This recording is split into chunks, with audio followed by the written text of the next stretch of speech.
Hello, guys. Good evening. I'm back with Footy Talk episode 12. Joining me tonight be no other than our co-founder, Mr. Pua. Good evening. Good evening, everybody. Good Thank you for evening. watching. Thank you for having me again.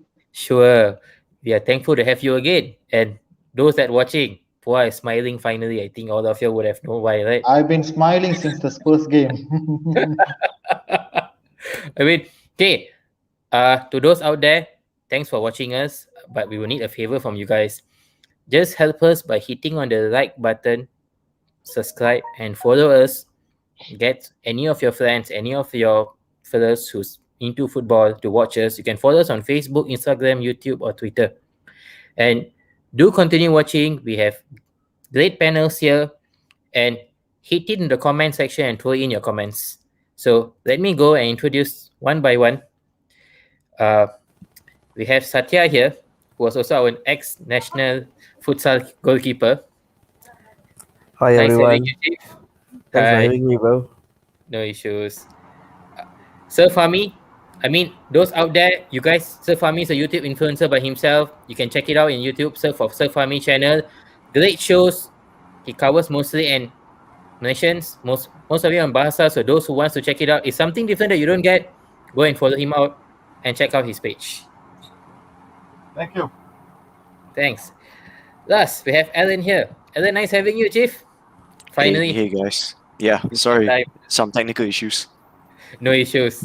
Okay. First off, let's talk. We seen the mighty Liverpool has managed to get back their goal scoring record, but Manchester United seems to be having a problem now. The front three is not able to score. What's going on? Maybe we can have Sir Fahmi. What's your take? What's the issues with United's front three? Do they need some finishing lessons, or is the season finished for them with this kind of finishing? Okay, actually, when we talk about MU, MU, like Gary Neville say, actually, our party is over already, because Liverpool now get back to their form. But I think United, I think they have to teach Martial how to play football, how to chase the ball, because Martial very, very lazy, because United fan also very angry.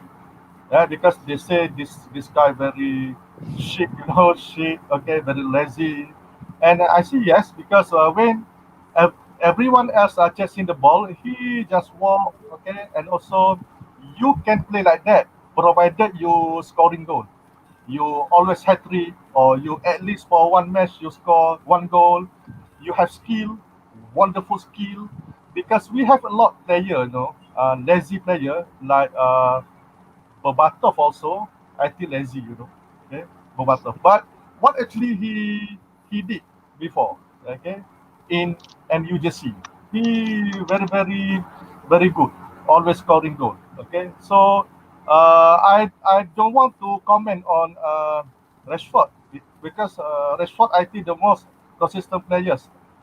He might have one off day or two off days, but I think the most consistent player, I think, uh, Rashford.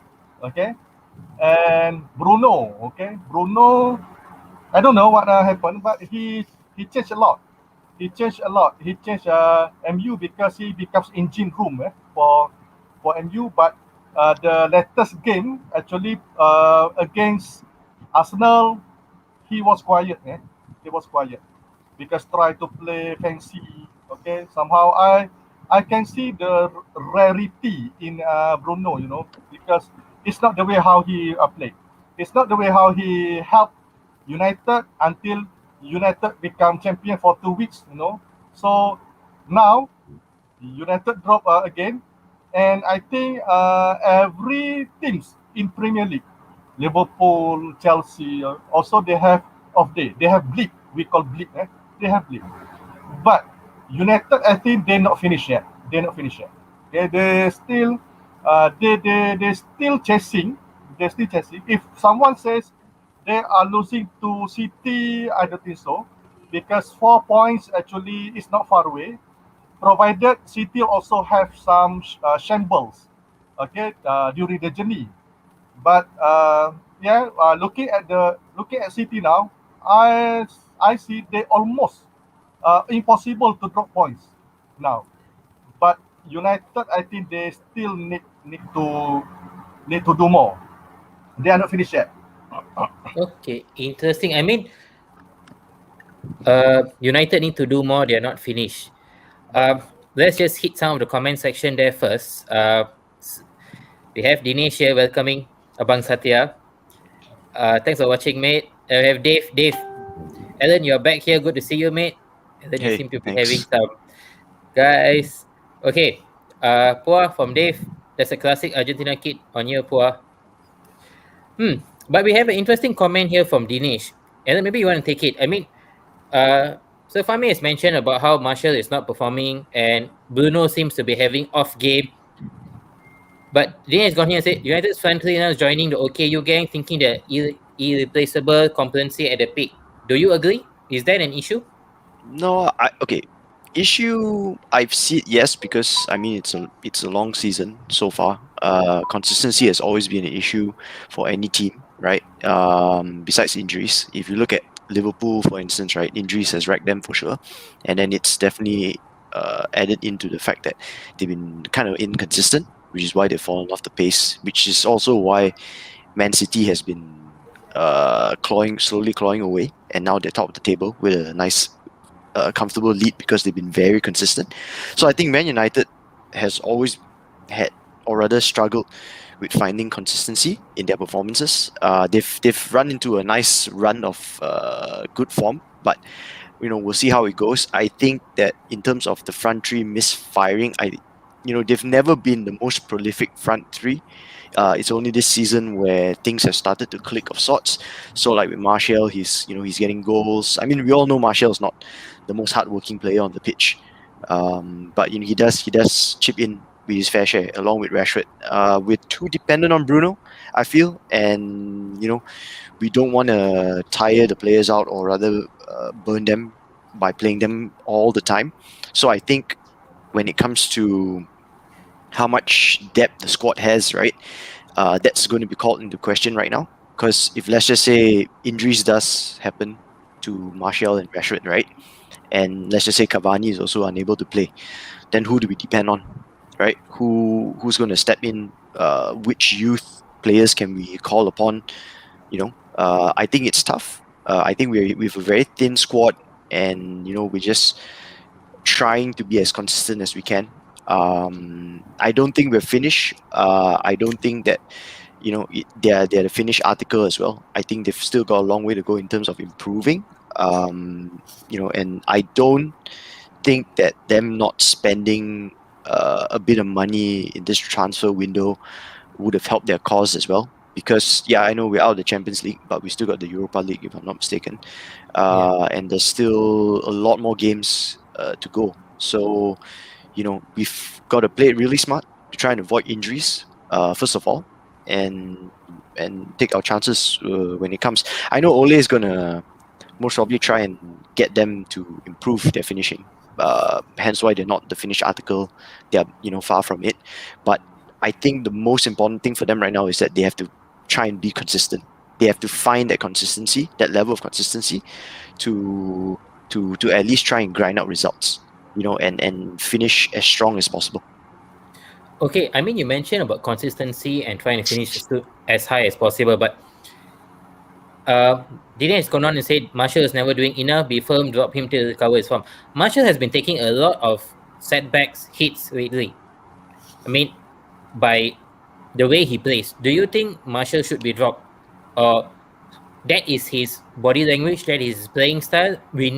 We just have to accept that's him. That's him. I think that's pretty much his playing style. I mean, if you look at Pogba at the same time, right? It took a while before Ole figured out how else to sort of play him, because he's not going to track back, right? Defensive wise, he's not the best, but going forward and dictating the play, I mean, that's more of his thing. So it's trying to find that right balance. Even though yes, it is a bit tough when players don't run back or they don't track back after they've lost the ball, or they don't help out their teammates in defense. But I mean, again, it's also down to how thin the squad is, right? If let's just say you bench Martial, who are you going to put in that's going to help, or at least take the pressure off, right? We're really thin when it comes to this, and us not spending, even getting one more player in or two more players in might hamper us. I mean, if you look at City's squad, for instance, right? Look at how deep the squad is. Look at the amount of talent they have, and they've got no issues whatsoever. And they're buying to strengthen. If you look at Chelsea, they've also got strength in numbers. Liverpool's got strength in numbers up front, but then again, they're very reliant on the main three. So if the main three goes missing, or if they run into a bad patch of form, or if they've run into injuries, right? Who's going to step up? So it's that kind of thing. I think Man U's in a worse off position because just how thin the squad is, and we're not as consistent as these guys are. Another team I guess you could look into is Tottenham. So now that Harry Kane's out injured, who can they rely on? Especially since Troy Parrott is out on loan, right? Like, who can they rely on? They have to tweak stuff, right? And that's the issue. So with Man United, I mean, yeah, dropping Martial off because he's not playing or he's not good enough, fine. You replace him with Greenwood. What if Greenwood doesn't perform? What if Rashford doesn't perform again? Who else do we bring in? Diallo is still in the under 23s, right? I mean, it's very thin, dude. We don't have enough options to carry us across the finish line, and everyone right now has to be performing at optimal level consistently if you're going to finish strongly and end the season. And I'm not even thinking about winning silverware or anything. It's just trying to play better to improve upon last season, right? So And you do feel silverware should not be a topic at all for now? It's just about finishing as high as we can. we have to be consistent, dude. I don't believe silverware will do justice to us this season, because we've taken advantage of a very interesting situation in the Premier League right now, because not one team has held on to the top of the league for a consistent period of time. Like Liverpool was there, they've dropped, right? At one point in time, Chelsea was there, they've dropped. Tottenham was there, they dropped. Everyone's dropped, right? Even us, we've dropped as well. So it's got a lot of things to do, I feel, with the amount of games that everyone has to play back to back. There's no rest, there's no proper preseason that anyone's had. So everyone's running into injury issues because of fatigue, right? So that's why anything can happen right now. So that's the problem with consistency in this league. And that's why I feel that Man United has played it smart by being able to take advantage of the situation. So when Liverpool's going through a bad period, they've stepped up. Chelsea's gone through a bad period, or are still going through a bad period. Man United has stepped up. Tottenham, they've gone through a dip. Man United have stepped up. So they've seized the moment. Now it's a matter of whether they can actually hang on to that. All right, that's an interesting take from you, Alan. Thanks. I mean, what do you all think, Pua or Satya, maybe one of you can go up? I mean, Alan has mentioned and said about we have to be consistent. I mean, the squad depth is not there. But in midfield, we do have the likes, United do have the likes of VDB, but it's not being used. Bruno is always the dependent one. Is United too dependent on their forwards and not changing or not trying to tweak it? What do you all think is the problem with United now, from your perspective? Who goes Satya? first? Satya, Okay, please. okay.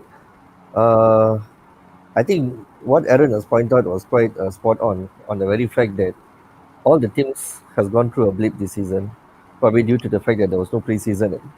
All right, fatigue has hit in, and it has taken a hit on almost all the teams, and not many teams were able to maintain the top of the table for more than 2 or 3 weeks.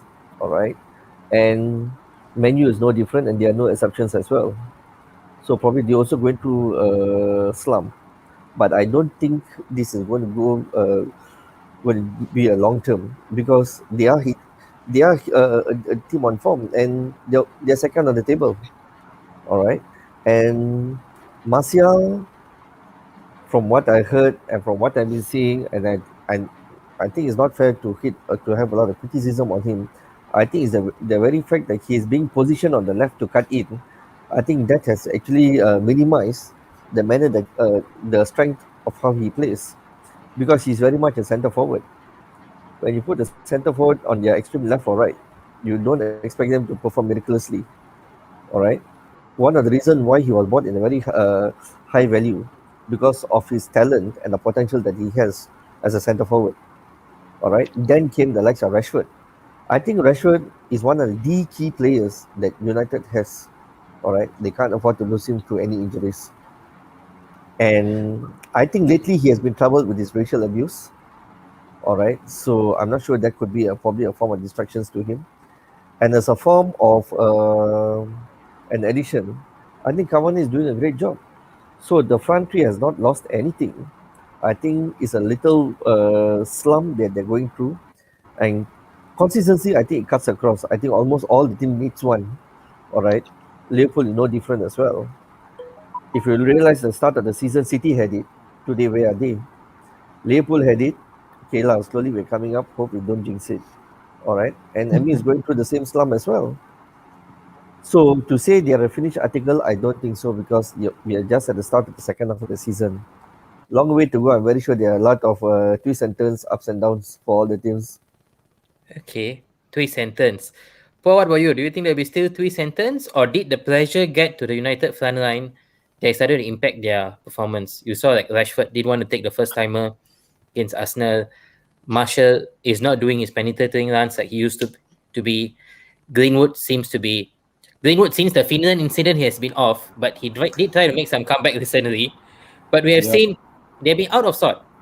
Cavani is there. I mean, but you can't hope much on Cavani. Cavani is still playing in and out. Yes, he missed some sitters, but at least strikers do have their off days. So by end of the day, Cavani puts on the work. He runs the mileage, but the rest you don't see the same thing with the other forwards in United.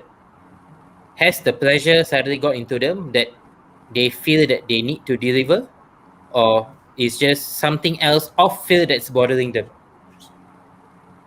I think it could be various reasons. We can't be like pinpointing on certain players, or like how Marshall been getting all the criticism. I understand what much Marshall is doing. I do watch United games. It's frustrating, but Rashford equally keep on wasting chances. He has to be fair on that. Not only the Arsenal game, few games in the past, Rashford had chances to score, but he didn't. Okay, just because he's an MBE now, he's much more better player. There's no such thing that he could escape without any criticism. But I felt that in a way, like I think Dinesh just now commented about Bruno. The last time he actually assisted or score was 5 games before the. I mean, it's been five or 6 games. He never assisted or even score. Yeah. In a way, I felt that if you stop Bruno from giving his best or even playing his normal game, I think the front three also struggling in a way. Shows that how important this guy is to this United team. And the last time actually United scored more than 2 goals was against Leeds United. Yes. That's the fact. That was 2 months back. That was So back in scoring, December. yep, that was back in December, almost 2 months back. So scoring goals was an issue. I mean, it's been an issue for United actually, but just that they were kept on winning 2-1, 2-1, 1-0, 3-2. Remember, I mean, I think the Leeds, United were grinding out results. They had players yeah, they that were grinding out results, and another reason could be a reason, like I felt, in my opinion, could be a burnout. I feel like they went on to in a winning streak. I mean, unbeaten streak for I don't know the exact number, and I think they finally reached a point, like like it happens. It happens. Like you go 12, 13, 14, 15 games unbeaten, and then you get into a game where you're supposed to win. Like what happened to Liverpool against Burnley? Everyone thought that the unbeaten home run gonna continue, but it ended up in defeat. I think the Sheffield United game for Man United also the same scenario I felt. Like everyone thought it's going to be walk in the park again. It's going to be a routine 3 points for them, and they're gonna go top of the table, and they lost. I think I could relate the United front three to Liverpool as well. I think recently, like few matches, I think we faced the same thing. We faced. I mean, if you see any podcast regarding Liverpool, we were talking about the front The three. front three. Yeah, the front three, like the difficulty to score. We have scored only one goal in four Premier League matches, stuff like that. But as what Abang Satya said just now, I think this is just a temporary thing. Because they have a player in the caliber of Cavani there, who actually, despite his age, I feel giving his absolute best. Despite his Yeah, age, I think he's giving more than what required actually for his age. He's actually giving more than that. So they United have a proper number nine there, and then you have Rashford, who could be very very frustrating, like how he did against Arsenal. But another day, he could be vital. He could score one and or assist two. Like what he did against Sheffield United away. Remember, I think he scored one assist, stuff like that. In Rashford, I think I agree with Satya, Abang Satya, that he's the most important player for United. I think you guys lose. I mean, United lose Rashford to injuries or what. I think it's going to be big blow for them. I do feel United fans are taking a bit too much on Rashford because many are forgetting that that boy is still very young. He is not peaked yet. He's not 27, 28. He's still in his early 20s. But the expectation on him seems to be a lot. Alan, maybe you mentioned just now about squad depth. What about VDB? We have spent him. We have signed him for almost 40 million, but we're not using him. Why are we not utilizing the players that we have in the bench? You think VDB is still not up to the mark to be used and putting too Uh, much pressure on Bruno? well, I think he's not. I don't think the manager thinks that he's ready just yet. But he's slowly being introduced into the team. That's for sure. I don't think Donny is a solution of sorts, right? Because I mean, as mentioned, let's just say Martial and Rashford we lose both of them to injuries, right? Or both of them hit a patch of bad form and the manager can't play them at all because it's not happening, right? Then I think it boils down to what kind of tactics we can change into or utilize in order to get the best out of the current squad that we have, because I feel that we're a bit overcrowded in the middle, or we have more than enough firepower in the middle to go through the season. It's just that up top we don't have enough to carry us through, even if injuries or bad form hits. So whether we utilize Donny or not, I don't see it as a real solution because he's not okay. Let's just say if we take it like for like, right, and we lose Rashford or Martial or both, right? Both are wide players playing up front, speedy players, and they're players of movement and they cut in into the space and stuff like that. So with Donny, he's not exactly that kind of a player. So he's not a like for like sort of replacement one. So then how else do we play him? If we play Bruno out wide as an advanced playmaker, then where does Donny play? Does he play in behind Cavani as an attacking midfielder? Does he play as a shadow striker? It's down to tactics as well, and I think that's also another one of the hot topics with Man United this season as well, that we don't employ or we don't use different tactics when the going gets rough, right? When Yeah. opponents park the bus, or when they come up with counter tactics to, let's just say, take Bruno out of the game, for instance, right? How else do we change and puzzle solve this issue with the players that we have? So I think that's just again another issue that the manager has to solve in time. I don't think that it's going to miraculously be resolved this season. That's for sure. We're taking things one step at a time. Finding consistency is the biggest issue we have right now, and being consistent. And now, talks of trying to utilize different players and changing tactics. That's just a different ball game to me, lah. In that sense, I love Donny, for sure. I think he's a very intelligent player that can provide a lot of firepower from midfield. I just don't think we have found the tactics or the way to properly utilize him just yet. And we'll just have to wait and see, right? When the going gets tough, we'll see what the team comes up with. Because as you guys mentioned as well, we've got a lot of very young players, and we can't put so much pressure and expectation on their shoulders, right? Like Yeah. Greenwood, for instance, and then there's Rashford, and then you've got Martial. Even though Martial is, he's been at the club for ages, right? He's only 24, so he's not exactly, like you said, 27 of age yet, where he should be putting in his shift every game. For instance, like Pogba and like what Fernandes is doing, right? And then we're very reliant on Cavani and his experience and his leadership and his character as well. And imagine if we didn't have him, what kind of a situation would we be in? I think it would be worse if we didn't have him, right? And again, we've bought youngsters, which is great, but where is that middle ground of getting players who can come into the first team and help help us kick off. Do you think Diallo might start sooner than later, or it's going to be another Palestri where we are just going to loan him out come the next transfer window?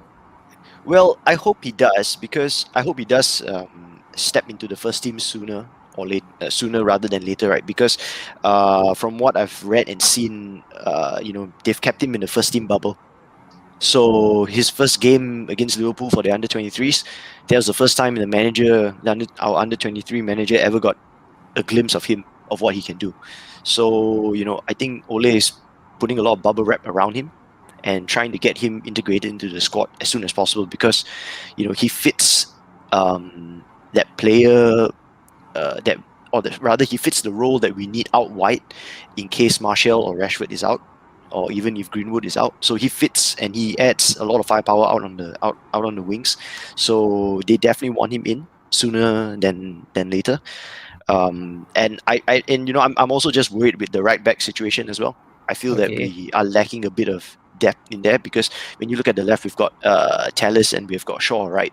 So if things got really drastic, we could even move Tallis up into midfield, and he could even play in a more attacking position, right?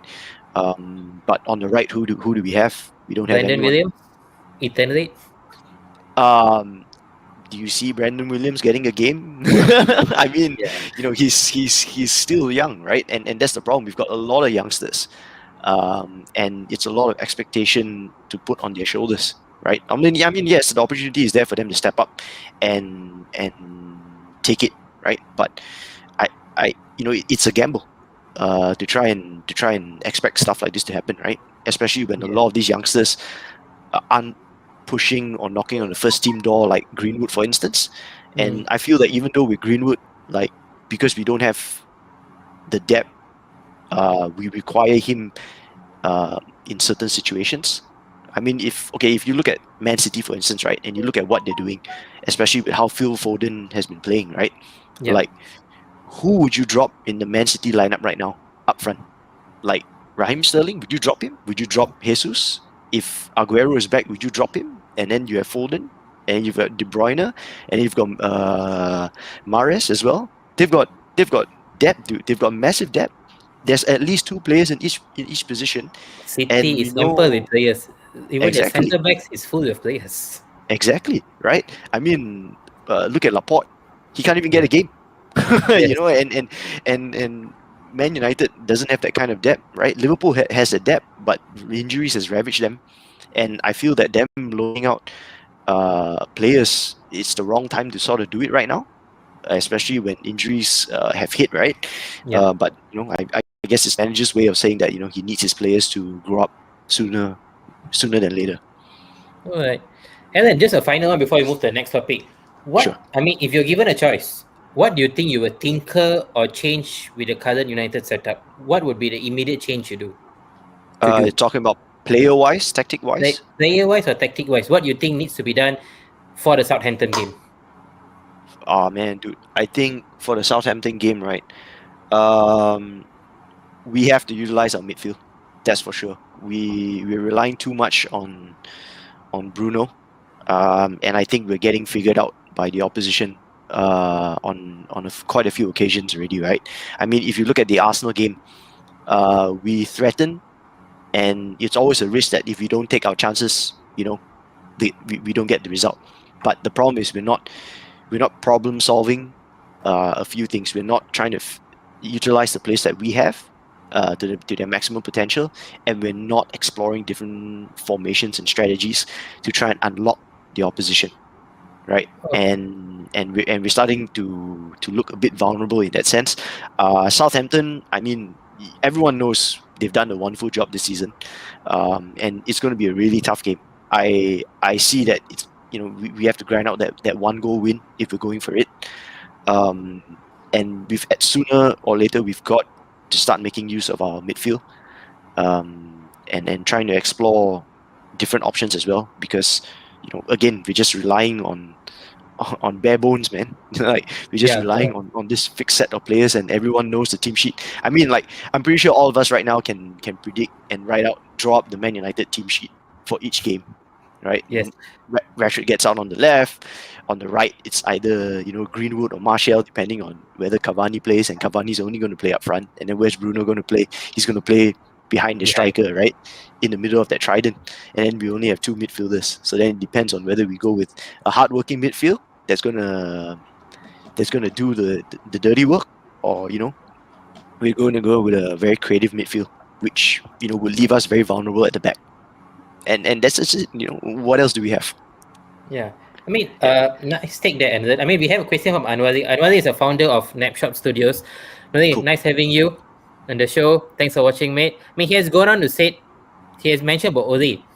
Do you think, how much part does Ole play in this current mini rut, and do you feel when individuals players goes AWOL, Ole is adequate enough to tactically change the course of the game? So that's a damn good question, and I agree that I think over this period of time, right? Ole as a manager, he's sort of learning as he goes along. Kudos to the club giving him the time. Unfortunately, Lampard didn't. He wasn't afforded that time, right? I think tactically as well, he has to try and sort this out, and it's definitely a challenge for him. And as mentioned, right, when certain individuals go missing, how do we change it out? How do we problem solve this as the game is going on to get that result? We like I can't take it that if things don't go our way, we have to resort to long balls to the striker, or long balls into the box, hoping that something would happen, right? But when you look at how Liverpool and City play and how they change things up, right? That's what wins you the titles, right? Because you're able to problem solve each game, because each game is a different challenge, right? And you're able to problem solve each game as it comes along, or each challenge that comes along. Man United's not there just yet. I mean, yes, people can look at the manager for not being that type of person, but I feel that football these days being such a team game, right? A squad game, right? You can get other staff in to help you with this. If you look at Liverpool, they've got that wonderful Dutchman who helps with their tactics, right? And he's sorting things out. It's not like Klopp's there with offering his 2 cents on his tactics, right? They've got one man specifically on tactics, and it's attacking tactics, right? So Man United need to expand as well. I mean, we haven't even got a director of football, so I'm not exactly surprised that we don't have a specific person just for tactics, right? So it's a lot of learning that comes into this as well. It's not like how, for instance, at Tottenham you have Mourinho, so he's got ideas, he's got tactics, he's got this and that, and he just wants to step back from having to manage training sessions, right? And he wants his staff to do it. So I feel that if Man United were to do this, I don't think Ole's got that tactical knowledge or know like players like, for instance, Pep Guardiola or Mourinho, for instance, right? So he needs to hire someone. We need to expand. I mean, Darren Fletcher joining is great, but I He's then not question. That is like Exactly. So I then start to question as well, and I think Man United fans should also start to question. I mean, it's great that Darren Fletcher has come back into the fold, but what does he bring, or what does he offer, right, to trainings and to the team? So if he's not tactics, then what's he there for, right? So, it's all these questions I guess people need to take into consideration. I mean, if you look at Liverpool, for instance, and why they were so successful last season, right? And if you were to break it down, they've had a lot of things going for them. They've hired the right players. They've hired the right staff. They've invested in the right players, right? And it all starts from the top down. So Man United is definitely a huge work in progress. I'll be celebrating the day we get a proper director in football, and I'll believe that we're on the right track on that I day mean, when it comes. United, the mistake that we do. I mean, yes, Liverpool is our arch enemies or whatever. But the good part that we need to learn from them is that they got their backroom stuff sorted first before they went for the players. Hierarchy, dude. Hierarchy. Yeah. They actually got the top management sorted first, which then trickles down to obviously the team, which is the manager, his backroom staff, and then the players, right? So we got to start from the top down, and don't be fooled by this run of consistent Agree. what was a run of consistent form, right? I mean, that's just like I said, us taking advantage of a very very interesting situation in the league. Mm. If you look at the other leagues who've had a break, and they've had a winter break especially, right? Look at Bundesliga, for instance. Who's going to knock Bayern Munich off their perch? No one's going to knock them off their perch, right? Dortmund's going through a massive inconsistent run of form. They've changed manager. They've got to stick with this former player of theirs. Yeah, he's got a lot of experience, but not as a manager per se. And who else is going to challenge Bayern Munich? No one's going to challenge Bayern Munich. If you look at La Liga, why is Atletico Madrid most likely going to win the league? Because they've been so consistent in every game. Look, Barcelona, They maintain. they've maintained consistency throughout, right? And they've got a very deep squad as well. And kudos to Simeone as well. He's gone and done a fair bit of good business. Bring in Suarez. I mean, look, they could even lose Diego Costa, and does it even look like they're stumbling? No. Not at There's all. no impact. There's no impact of Costa leaving. Exactly. So Suarez is an upgrade version for Costa. What, in terms of biting or what? Everything. But yeah, I mean, that's just my 2 cents. In tactics wise, we've got to see. I'm just praying for consistency and the team to grow with each game, and not sit on their laurels that, hey, we've got 3 points and the next game will be an easy one. I mean, look at Sheffield United. Yes, even though the refereeing decision didn't go our way at all, but dude, I mean, that game we played horrendously bad, and that's what I mean. We're playing the same players game in and game out, right? And some people say that, oh, that's a form of consistency. Yeah, it is, but not in the season where everyone's just getting injuries left, right, and center because of fatigue. Yeah. I mean, let's hope things gets right in United and they're able to find back their form tactically or anything, because you do want United challenging top there sooner than later. But let's For go sure. to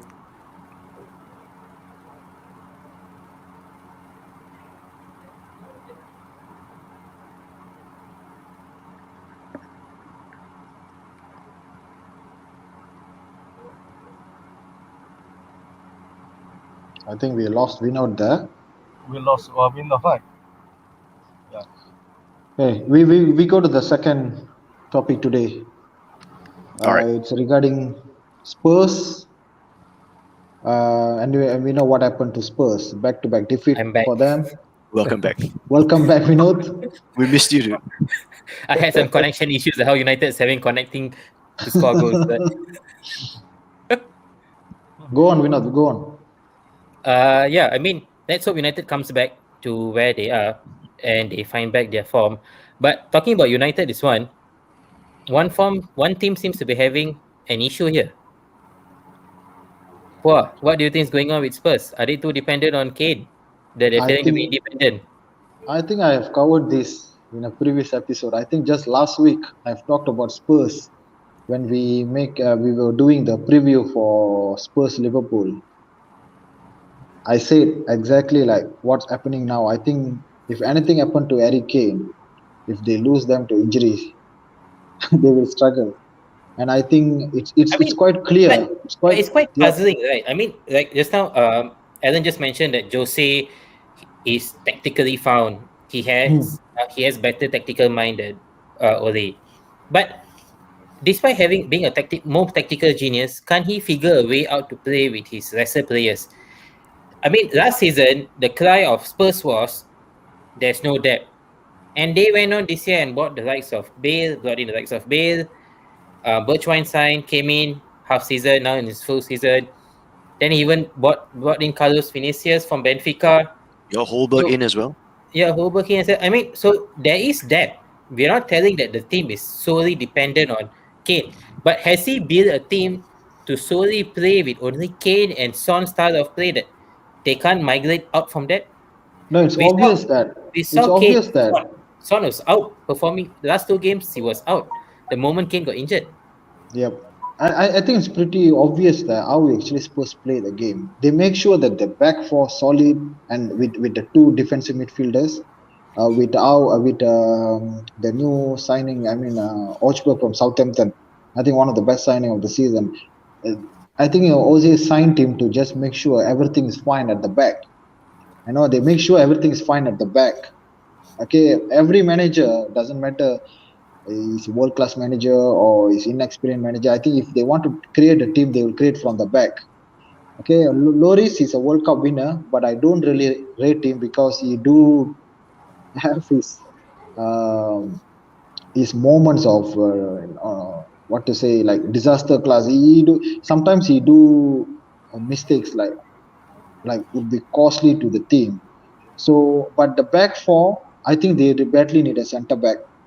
I think they're missing a centre back. I think using Eric Dyer in that position in the longer run, I think not really helping them. In midfield, I think they have good enough players. Ndombele, Ochberg, players like this. They do have players, but they rely too heavily on Son and Kane. It's pretty obvious.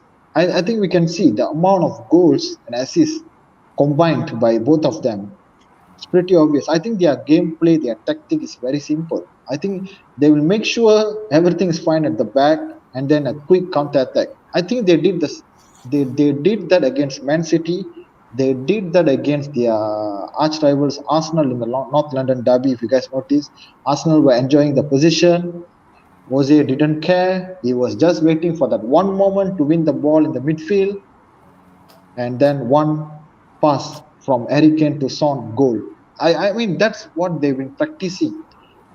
But in the longer run, to win the league, to finish top four, that's not enough.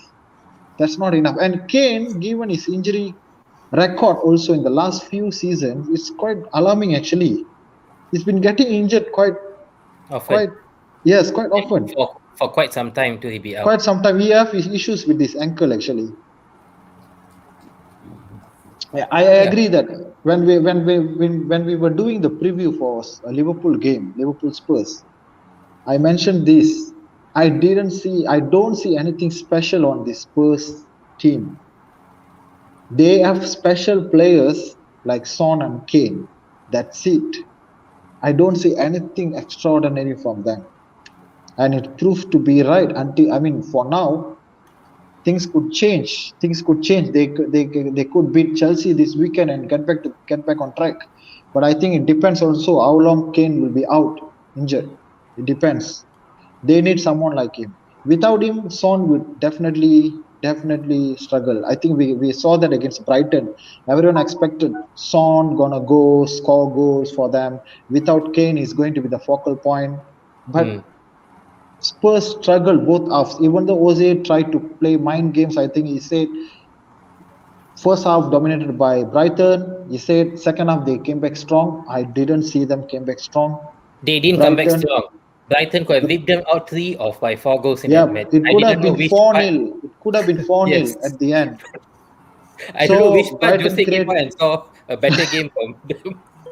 So Brighton created better chances. They dominated. They deserved that win. So I don't know. It sounds like it's a routine Jose Mourinho scenario, man. It happened at United as well. And it's happening. I worry it's gonna happen in Spurs. I like Tottenham Hotspur as a club. They are a traditional club. They have been They are not oil money. I mean Russian money or Arab money kind of club. They are proper football club. I don't want this man come and destroy that. Interesting. Satya, I mean, you've been a fan ages for such a long time. What do you see issue with Spurs? I mean, we have comment from Dave here said it's a season ender to continue to play with low block and counter attacking. Thinks Harry Kane injury is a season ender for Spurs if they don't adapt and play more expensive football. Then he goes on and say that Jose needs plan B. His footballing philosophy ancient, sacred, mummy like. I mean, but for Spurs to appoint Jose, I mean, Jose has always been that. He's been a type of guy. He doesn't change. But Spurs were known to be an attacking team from those days, not a low block team. Were they too desperate just to get titles quickly to go to Jose and hitting them back now? I think the very fact that Spurs went after Mourinho, that itself was a shocker because Yep. it was post Pochettino. All right, Yes. Pochettino was just not getting the result. That's it. Apart from that, he was doing a superb job, and I was already reckoning the fact that Spurs is going to come up and challenging for the Premier League title for a few seasons thereafter. Little did we know that he has to get the sack. And knowing Mourinho, all right, I think is a fact that you can see right from the time he started out with Chelsea, whichever team that he goes, he's going to play a boring football.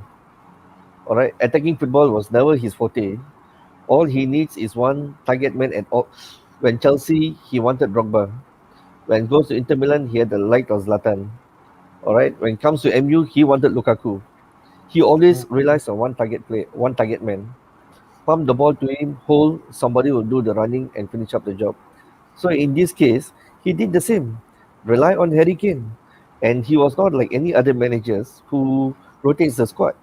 If you realize even in the League Cup, in the FA Cup, and Europa Cup, Harry Kane was playing all the games.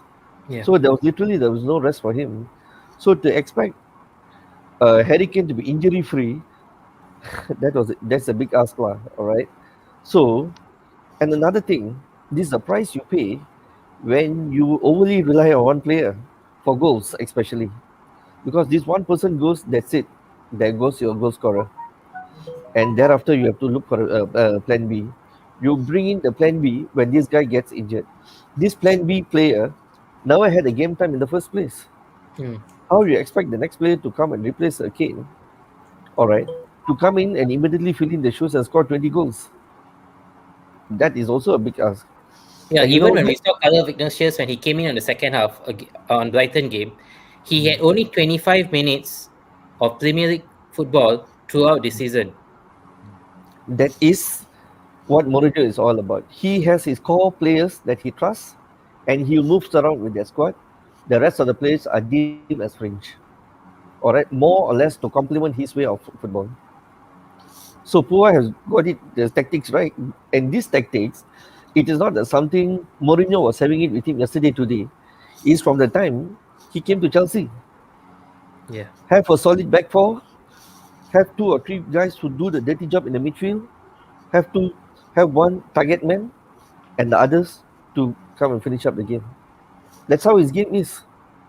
And at Chelsea, at Real Madrid, at Inter Milan, back to Chelsea, back to MU, he's doing the same to Spurs as well. I mean, I, it's I just feel that the situation with Spurs, right? I mean, I agree with everything that's been said, that's for sure, right? And we all know Mourinho's a very, um, defense comes first for him, right? He shores up, he tries and shores up the defense before anything else, and he looks for very mentally strong players, which is different in each team, right?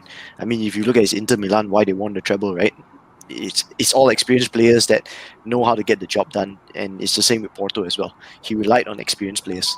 I think with Spurs, I find it very interesting, or rather something quite funny, is that the players like Eric Lamela, and so on and so forth, right? Like especially Dele Ali, right? It's very weird that they've not chased or pushed for a first team spot, that they're not yeah. stepping up this season, for whatever reason it is. I mean, I find it very weird because I would have expected these players to be a mainstay in the team this season. Just somehow it's just not clicking for their players up front, as opposed to players at the back or players in the midfield. I think the midfield is working very very hard in every game. I think they've got a really really solid midfield. I just don't think that their attack is as solid as it should be, or it supposedly should be lah, in that sense. Okay, I mean, but we have a comment here from Jasnish. He said that reserve or subs not good enough at Spurs. Do you think that their backups team is not good enough? I feel they have enough of talent there. I mean, if you look at Eric Lamela and Dele Alli, if they're on the bench and they come on and they don't make a difference, it's these are not new players. So something is wrong there. That's for sure. That these guys are not stepping up to the plate. And what more, if you were to depend on the other players like Bergwijn, who is still, I feel, still very new compared to these other players who have been at the club for years, right? And what do you think about Bale? Is he Bale, finished? no, I don't. Okay, so I don't think Bale is finished. That's just my opinion. I think he has a lot to offer to the team. I just think that it was a gamble for them to have brought him in, seeing as how he's not played consistently at Real Madrid, and now you expect him to play most of the games which are back to back. So I just don't know whether he physically is right for the Premier League at this point in time in his career, seeing his age and everything else. But in terms of experience, his mentality, his character, his personality, I think he's a perfect fit for the team. He's the kind of player the team needs to drive them on.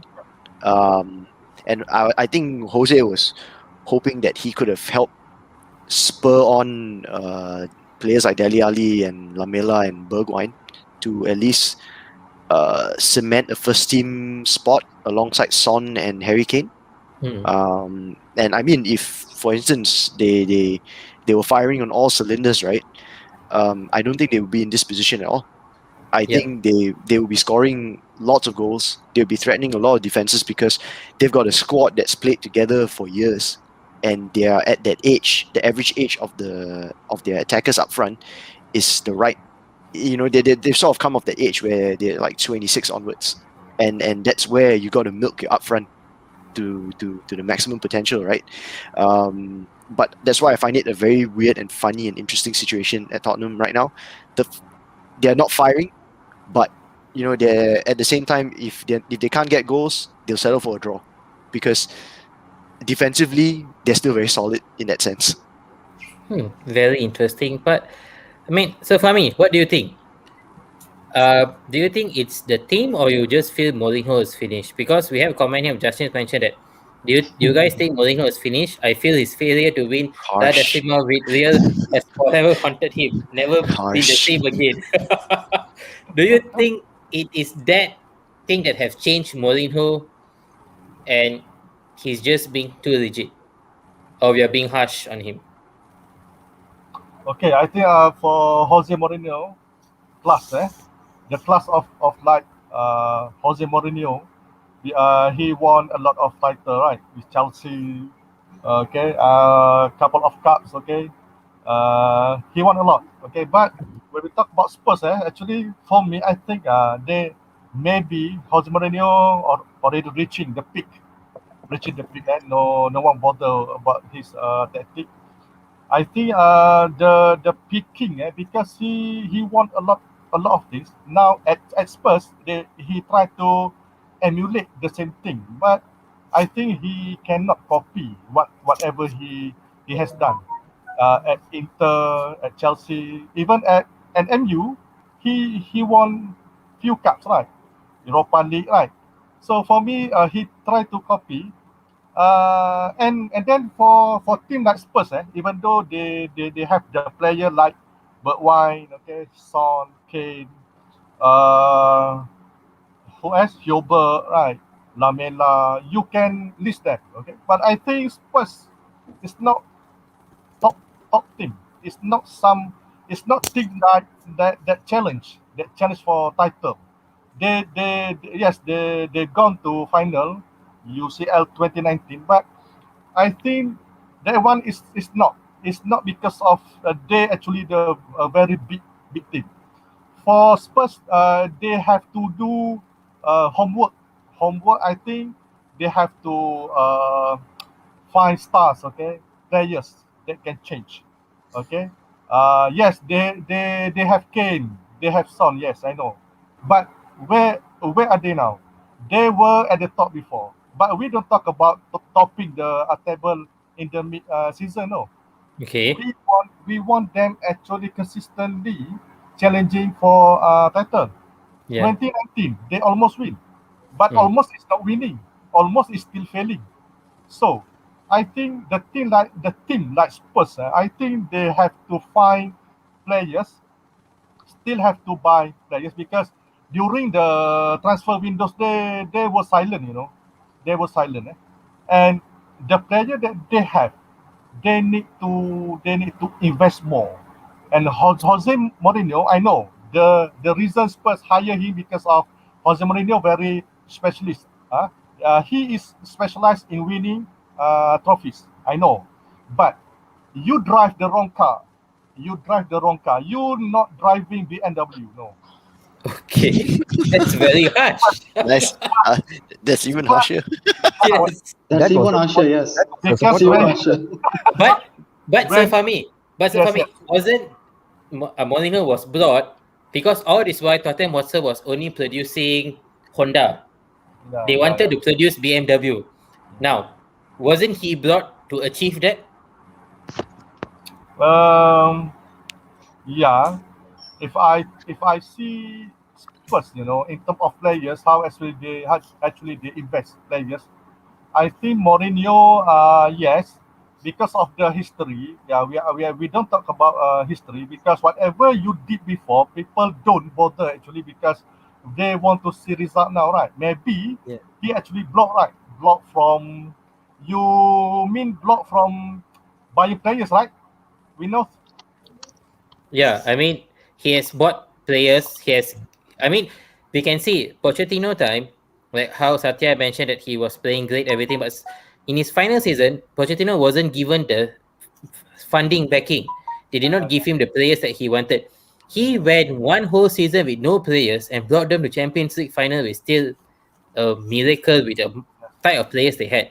yeah, Mourinho came in, immediately Danny Levy started splashing money, which we didn't see initially for few seasons. And yeah, this was splashing without selling. yeah, yeah, yeah. And I'm puzzled that till now we have not heard any news on Mourinho. But because it's like if any other managers, I'm sure the topics would have came out on how because they have gone after the loss to Liverpool initially in December, they've lost they only out of 11 matches, they've only won 3. Yeah. And 8 matches they have not won. And they have lost 5 or 6 matches. So they are Yeah, all on a slump. And yeah, with Kane being there. But with no Kane, it's like totally oops, this is not a Tottenham Hotspur that we knew few weeks ago also. yeah, yeah. Yes, actually, Mourinho, I think has to. For me, Mourinho finish. For me, Oh, if he wow. go to somewhere else, I think also he cannot manage and repeat the same thing what he did at Inter, at Chelsea, at Porto, at Chelsea, for the first season at Chelsea, at Porto. Actually, that actually the what we call the expansion period,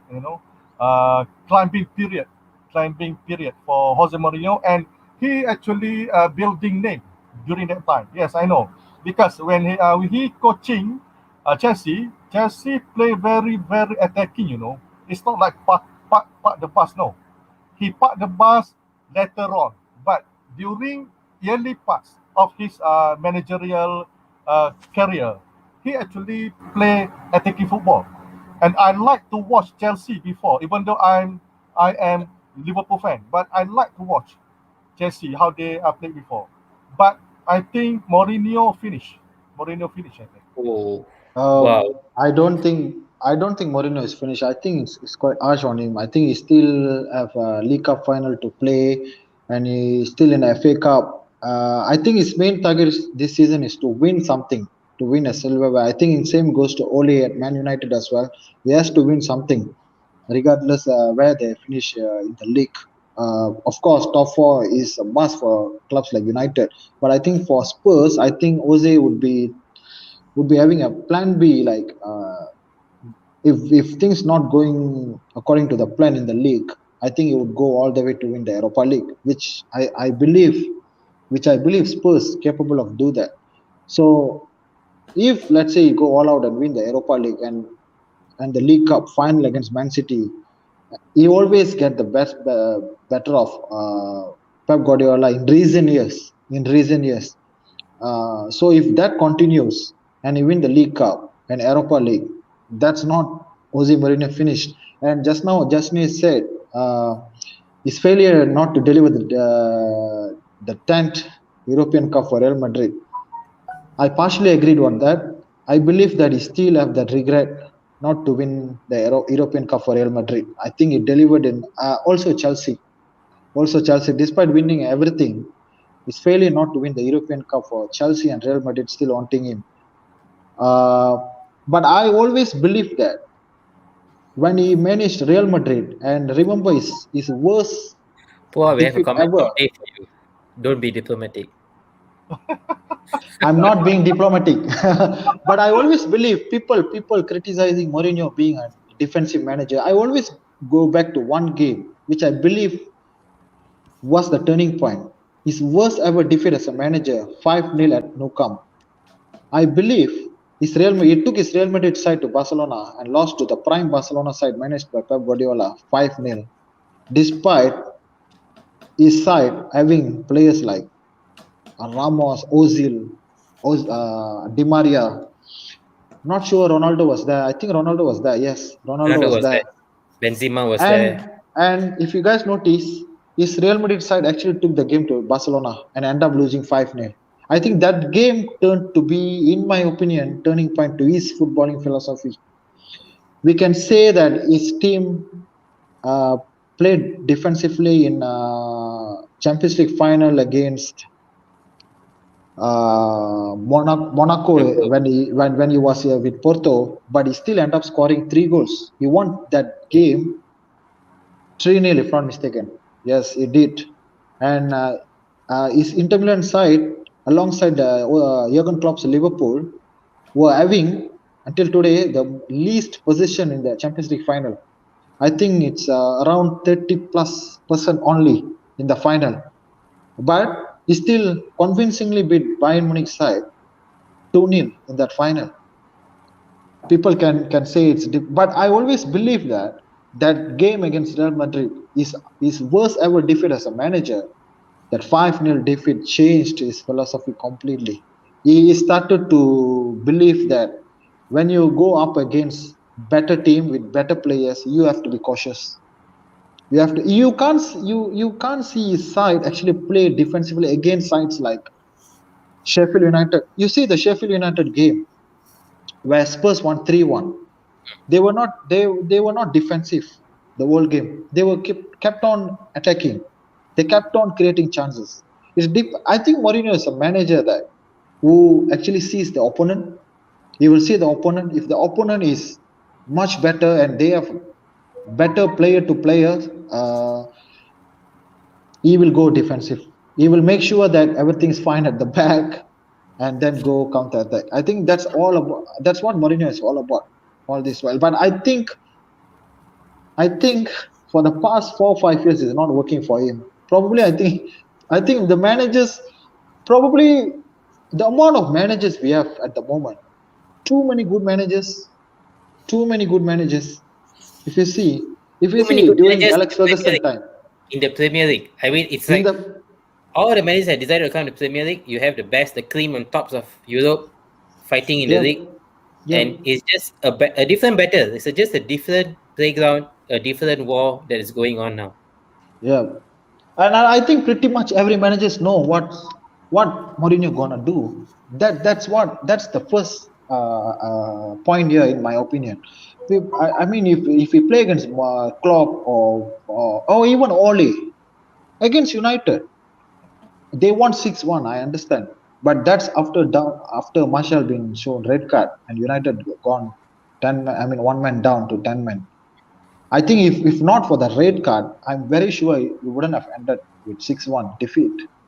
Yeah, two Trust goals in me, I know consecutive. United fans would be disagree with me. Trust me, the game was fair even until the red card. The red card Mubat, changed that game. And Mubat, then against 10 men, of course, his side go all out to score as many as they possible. They could and they did. Mubat. So I disagree. Yes, yes. Okay. If you see the teams that Jose Mourinho coached before, Hmm. starting from Porto, right? Chelsea, okay, Real Madrid, all of those team. If you see all of them actually BMW class of team. But when you go to Spurs, you got a Honda Accord only. Okay. Uh, for me, Because Spurs is not an elite club. yeah, Spurs is not Real Madrid. Spurs is not Inter Milan. yeah, We have to agree with that. He had very no much. choice. I think he had no choice. But Spurs, in my opinion, when he joined, it was a good opportunity for him. It was a good opportunity for him. I really thought he gonna come back with a new philosophy. He even hired a new assistant coach.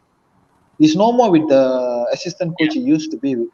he He said hired yes. someone. Yeah, he hired someone from Lyon, if I'm not mistaken. Lille. He got the guy from Lille. Lille. Ah, yes. Yes. He is a coach with a attacking mind attacking mind man when it comes to football. So I really thought Jose Mourinho's philosophy gonna change, and I really thought the Spurs project gonna suit him well.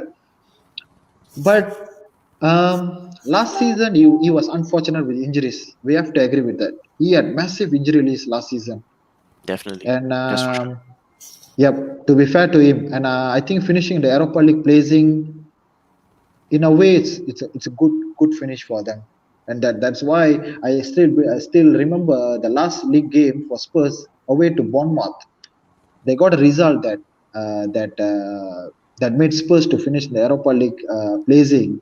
We can see Mourinho went to the staffs, the coaching staff, and hugged them, Yeah. everyone in happiness. So because he faced so much of injury crisis last season. But when it comes to this season, I Spurs is one of the team that impresses me the most when it comes to the transfers. I think they got the good players. They really got good players this window. Except Bale.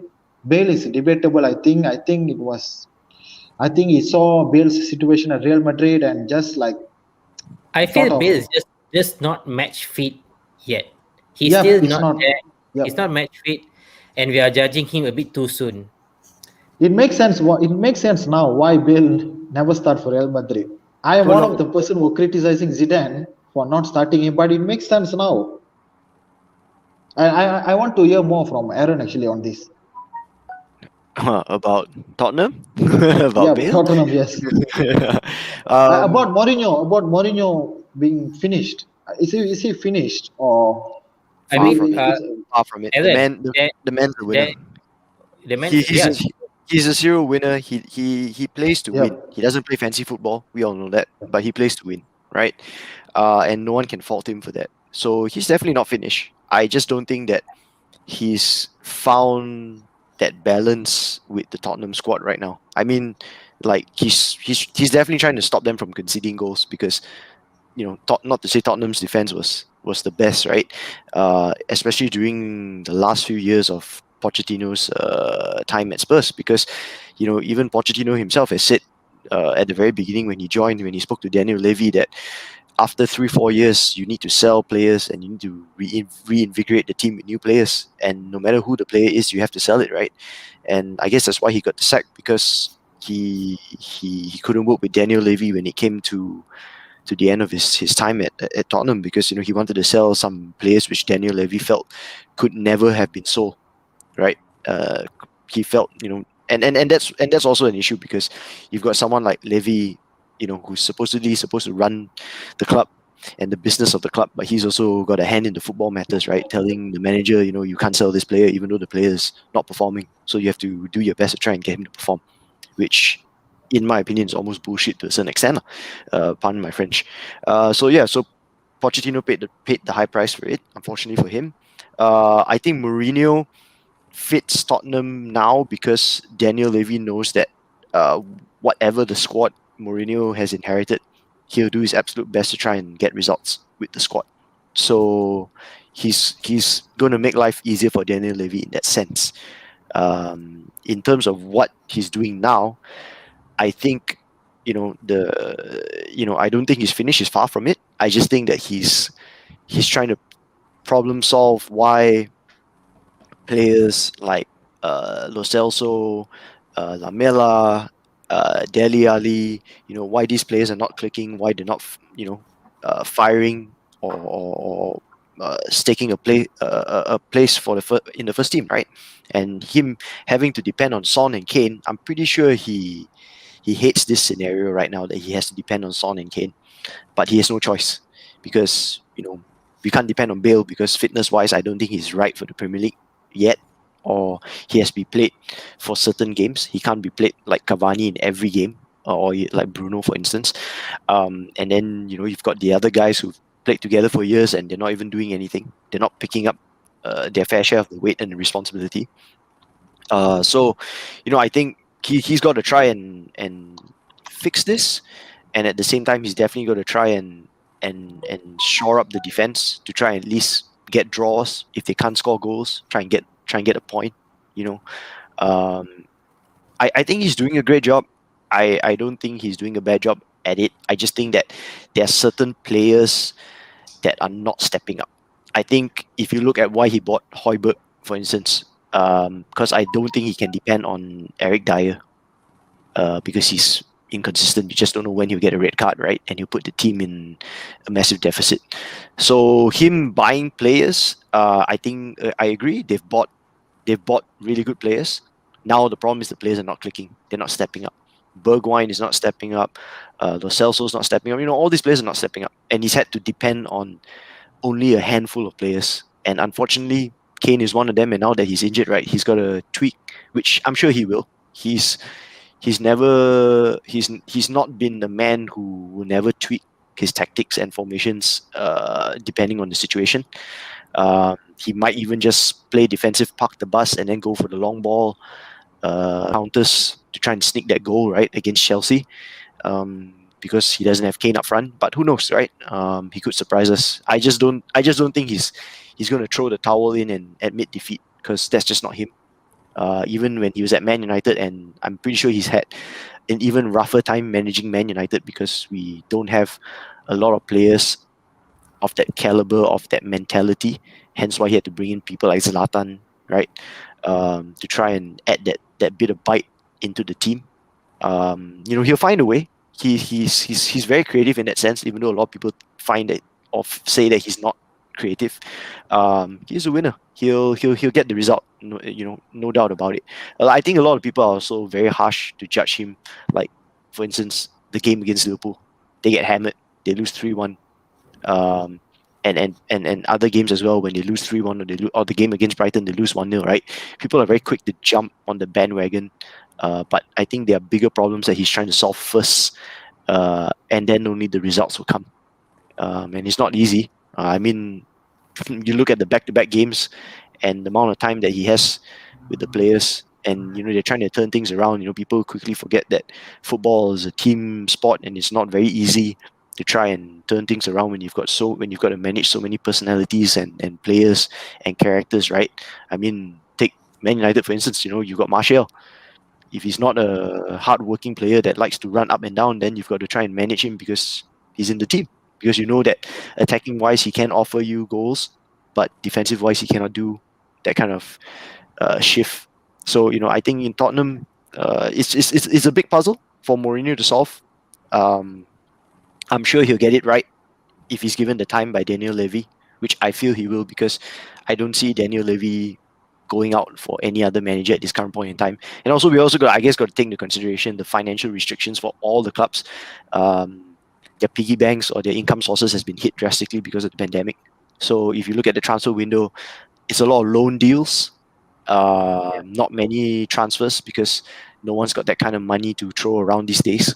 Unless you sell a player, right? Like if you look at West Ham, they sold their striker to Ajax, if I'm not mistaken, and they bought a player with that money as well, 20 million in, 20 million out. So it makes great business sense for them. Everyone else is just loaning, even Liverpool, right? Like Yeah. two defenders on loan, and that was like not even 2 million in total that they had to No, they spend. bought. They signed one. They took one on loan. Okay, so they signed one, they took one on loan, right? Yeah. Sorry about that. But again, you know, a team like Liverpool, you would expect them, with the kind of situation that they're facing with injuries to the back, that they would at least have 20 million upfront to spend on a couple of players to try and, shore things up at the back. It's tough times. Everyone's affected. All right. I mean, that's a very objective comment from you, Alan. I mean, the comment section is buzzing here. Let's just run through it quickly. Dave mentioned, so for me, I like that statement. Almost is fire. Failure. Almost is Failure, failure. failure. Sorry, my Harsh, bad. man. Harsh. But it's true. Dinesh goes on, what will happen if they have a run of 3 games without Kane and Son? What would be interesting to see who leads the team. Exactly. Dinesh has another comment. He's more concerned about this. I love Son and Kane for my fantasy, devastating duo. Now one missing, bad shape. Looks like it's hit fantasy league 2. Same goes here. Same goes Yeah. here. Dave, law is war today. No filter, brilliant guys. Would love to see the evil side of all of you there. Get it? Yes, we would love it too. Uh, Dave Pua, don't hold back. Justin goes on. Ancelotti came in like way won the Rio the 10 one. Yep. Yep. Yep. Then Saiful mentioned, I agree with your opinion, Pua. Dinesh, Pua's more optimistic than any United fan. United need to be optimistic now. United fans need to learn first to be to be realistic, and first of all they need to be calm. I know that they grew up watching their team winning, winning, Pua, winning, you winning. just mentioned 2 words that is not in the dictionary. Calm. And another one, be objective. Need to be incompleted into a dictionary for them. But we have interesting one from Faris here. Faris is also one of the hosts from Napshot. He handles code rate. Thanks for watching, mate. Mourinho did park the bus sometimes because of personality. And because personality, the English media slaughtered him. I do agree. Mourinho is the best manager in the world. He travels, sees, and conquered. I mean, yeah, he has produced results here and there. He would go down to one of the legends. But Faris just has, I think he's smoking something very high. Goes on to say it's better than Sir Alex Ferguson. Faris, in no way, unless we are talking about a different Sir Alex Ferguson. Only 5 hours, man, just to discuss that. That's right. That's it. Regular and Hotspur, very good signing. Bale unfit, too busy with golf. Dave goes on and say Bale had a golf tournament package included in transfer deal at Spurs. Dinesh is more like, hey bro, never can be better than SAF. If you ask Jose that, he will laugh it off. Dinesh, again, I think Dinesh has something with Jose, like how he has with Marshall. Jose needs to change his footballing ideas. Dave goes on to Alan to you that hence I think we got to go to drawing board and draft plan me sooner than later. Okay, but I have a question to throw to Satya here. There's 2 comments here coming in. Where is it? I just saw it there. Okay, one's from Saiful here. Saiful, thanks for watching. He said the backline of Spurs always pushing the team down, very bad communication among them, and actually for me, Mourinho are stuck by this problem. Sad for me as Spurs fan. And do you think this is an issue?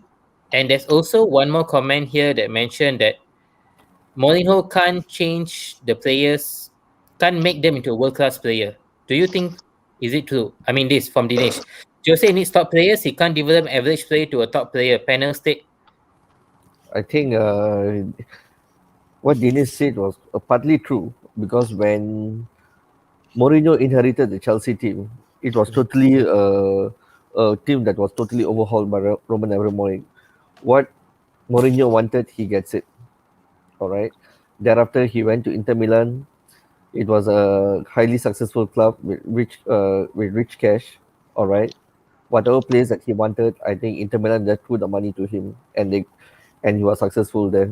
Thereafter, he went to Real Madrid. He went. Yes, he might not have won the Champions League, but he would have won other trophies. All right. And he had world-class players. See, the only problem that he has now is it was unthinkable that Mourinho came to Chelsea even in the first place. Personally, I never expected that. he would have always gone to the top clubs in all the countries in the Europe. So somebody was passing a statement that yes, he's a serial winner, no doubt. He has traveled, yes. He has conquered, yes. But what are the clubs? It was not an average club. It was not an upcoming club. Those are all established clubs. If I only think Porto is a huge challenge for him. But yeah, Porto was the Porto, I think, is the one that shines in his CV till today. yes. All right. What he should have done is he should have been there continuously, but instead, the money that Roman Abramovich was throwing to him, and he just want to prove a point to say that yes, I'm the special one. Here I come. All right. Thereafter, it starts. Thereafter, he only went to the top-notch clubs, but instead, and the very first time he's taking over an average team, I mean, pardon my word, or an upcoming team, all right, was Spurs. I was really surprised that he came to Spurs because given a chance, he could have chosen to any. So it comes back to that question whether the club is willing to spend the money for all the players that Spurs Jose wants, and another thing whether Jose is going to make do with what the players that he has. If these are the players that he has got to do what he has to make do with it. He can't blame the players to say that hey, this is not what you're supposed to be doing.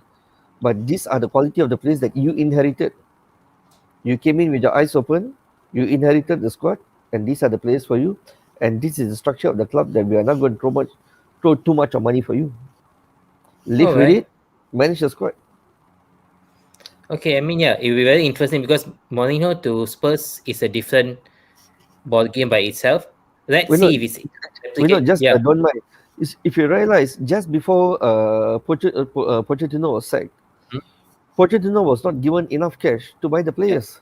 Yes. And despite that, he was challenging for 2 consecutive seasons. They were challenging for Premier League.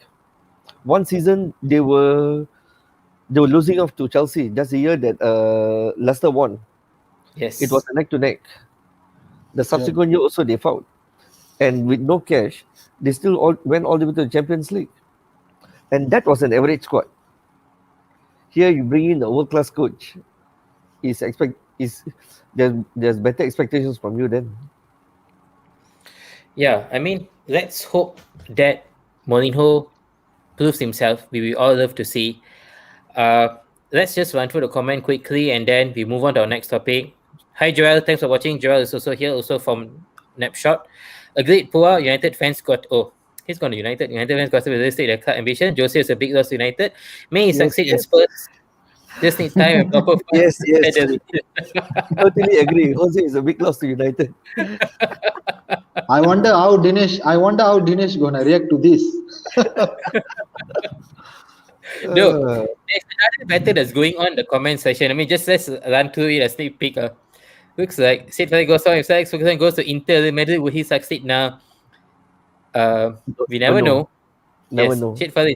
Yes, Ferguson is the godfather of Premier League, but would he conquer the seas? But he conquered the league, which no one can conquer. Let's wait for someone to unconquer that before we even go and dwell into this, Faris. Teenage counters with there's a question which can't be answered. So prospect of asking if Messi can conquer other leagues but still the GOAT, right? Okay. Right there. Right there.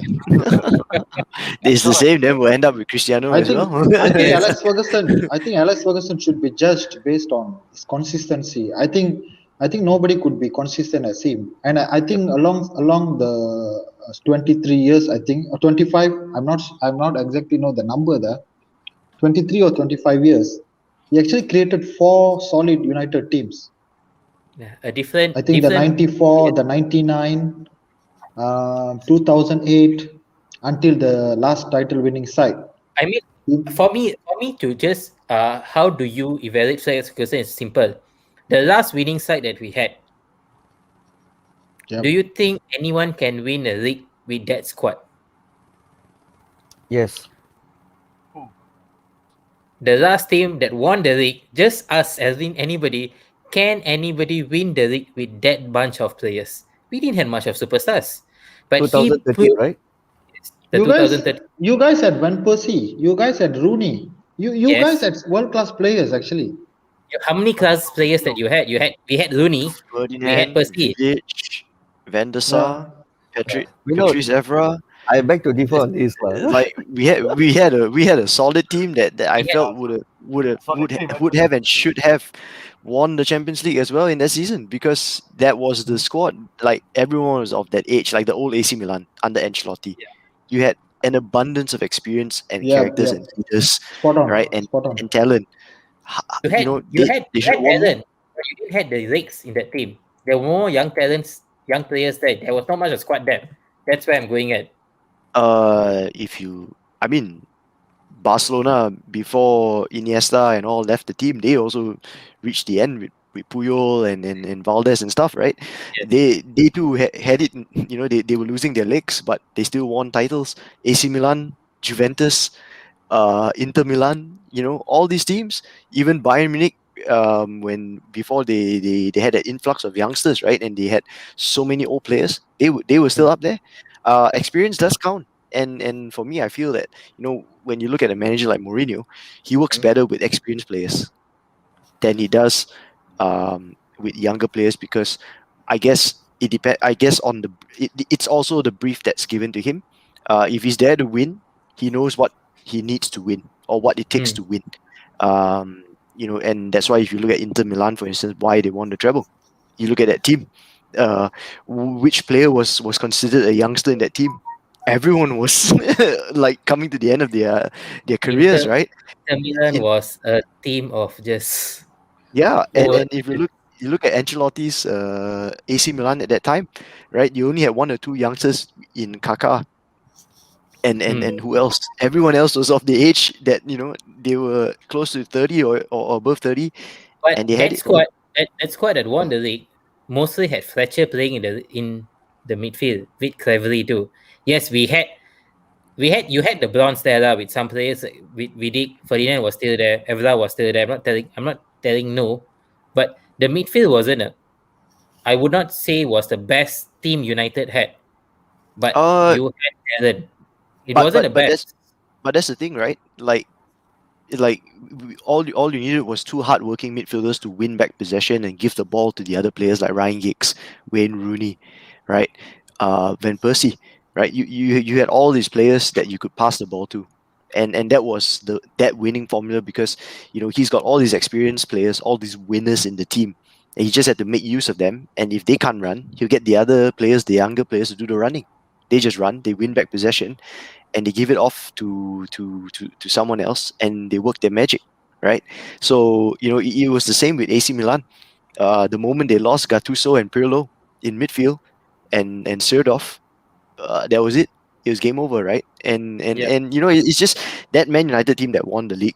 Uh, you know, be- that season when Sir Alex retired, right?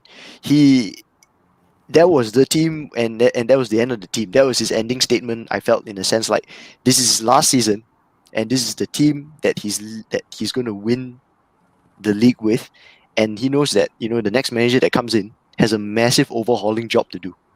Mm. Why he recommended Moyes still evades me, and I'm sure every other football fan also will wonder the same, except So Why Arsenal Moyes, not? fans. Moyes, I Why just not? feel didn't got the right backing from the board. Why not I, Gasly I I good? I don't know, from what I've read, and the testimonials that I've read as well from former players that played during Moyes' time, right? Uh, Moyes, just his approach was wrong from the start, so that's what led to a lot of issues. Not just him getting the sack, right? I think it's a lot of issues within the team, because he he had a winning formula. He chose not to run with it.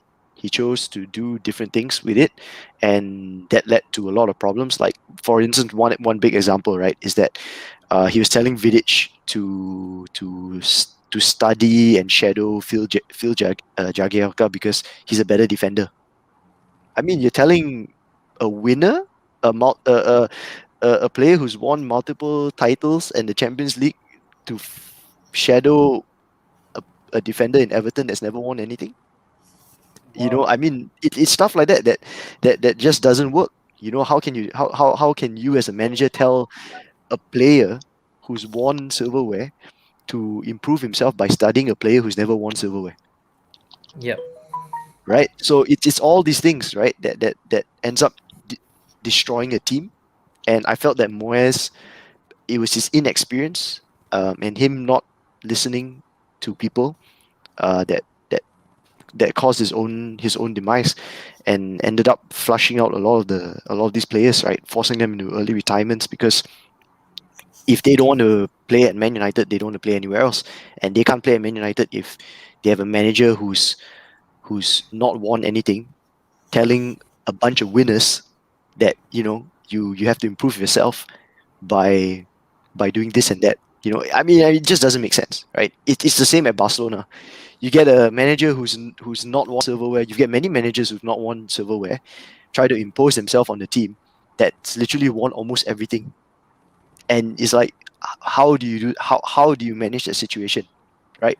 I mean, if you come in as a manager with no experience in winning, and you have someone like Messi, how do you improve Messi or inspire him to perform consistently or perform better than what he's currently doing? It's it's rocket science, right? And that's Yeah. what Moyes did. He mucked it up. So no, why he got recommended, I don't understand why. I think it was a lesson for all parties. You know, um, it was just weird. It was a very weird situation. Yeah, I mean, let's hope. I mean, that one, I think if you go about Barcelona, we can also talk an hour for that. But let's get to Mourinho. I mean, there's one comment here from Joel. Maybe let's see who wants to take it up. Joel has come out to say, question to the panels. Given the players that Jose has at his disposal, can he turn the season around and lift the Spurs team to greater heights by winning the League Cup? It's the start of many great things. And he goes on to say that Jose needs men, not boys. He said it before. Frank Lampard at 23 was a man. Dele Alli at 23 is still a boy. That's the difference for Mourinho now. He's finding it tough to understand the young boy mentality. What do you all think? If Anyone Deli can take Ali, if Deli Ali could perform one season before Jose Mourinho came, it. why he was a man then and became a boy, is it? That's a very good one. I I think think, I think yeah, Fami, go on. sorry, okay. I think when you become a coach, it's not actually you have to be very complete. I think complete coach. Just as a Pep, he's trying to win Champions League few times with City. That we call City as Arab money, right? Always got what they want. Actually, it's not like Pep actually a good coach, and he also got a Ferrari team, right? But he never win CN, and that one actually he craving most. Okay, being a coach actually it's not like you need a complete a perfect team. Just as Rafa Benitez when they won UCL 2005. If I ask all of my friends, do who will win tonight? I ask them. Everybody says AC Milan. Why? Because complete. Because of the word complete, we set up on that team, and you have Carlo Ancelotti at their ranks. Okay, they have Kaká, Shevchenko. Who else will say that team fail? I say Liverpool win because of I support Liverpool. But deep in my heart, actually, I really nervous. Well, when I say Liverpool, but Liverpool win, not because of the profession. No, you become coach. Yes, you need perfect in terms of tactics. Plan A, Plan B, C until Z. But also you need something luck on your side. Okay, like a referee situation. Okay, the mood of the players. You have Steven Gerrard.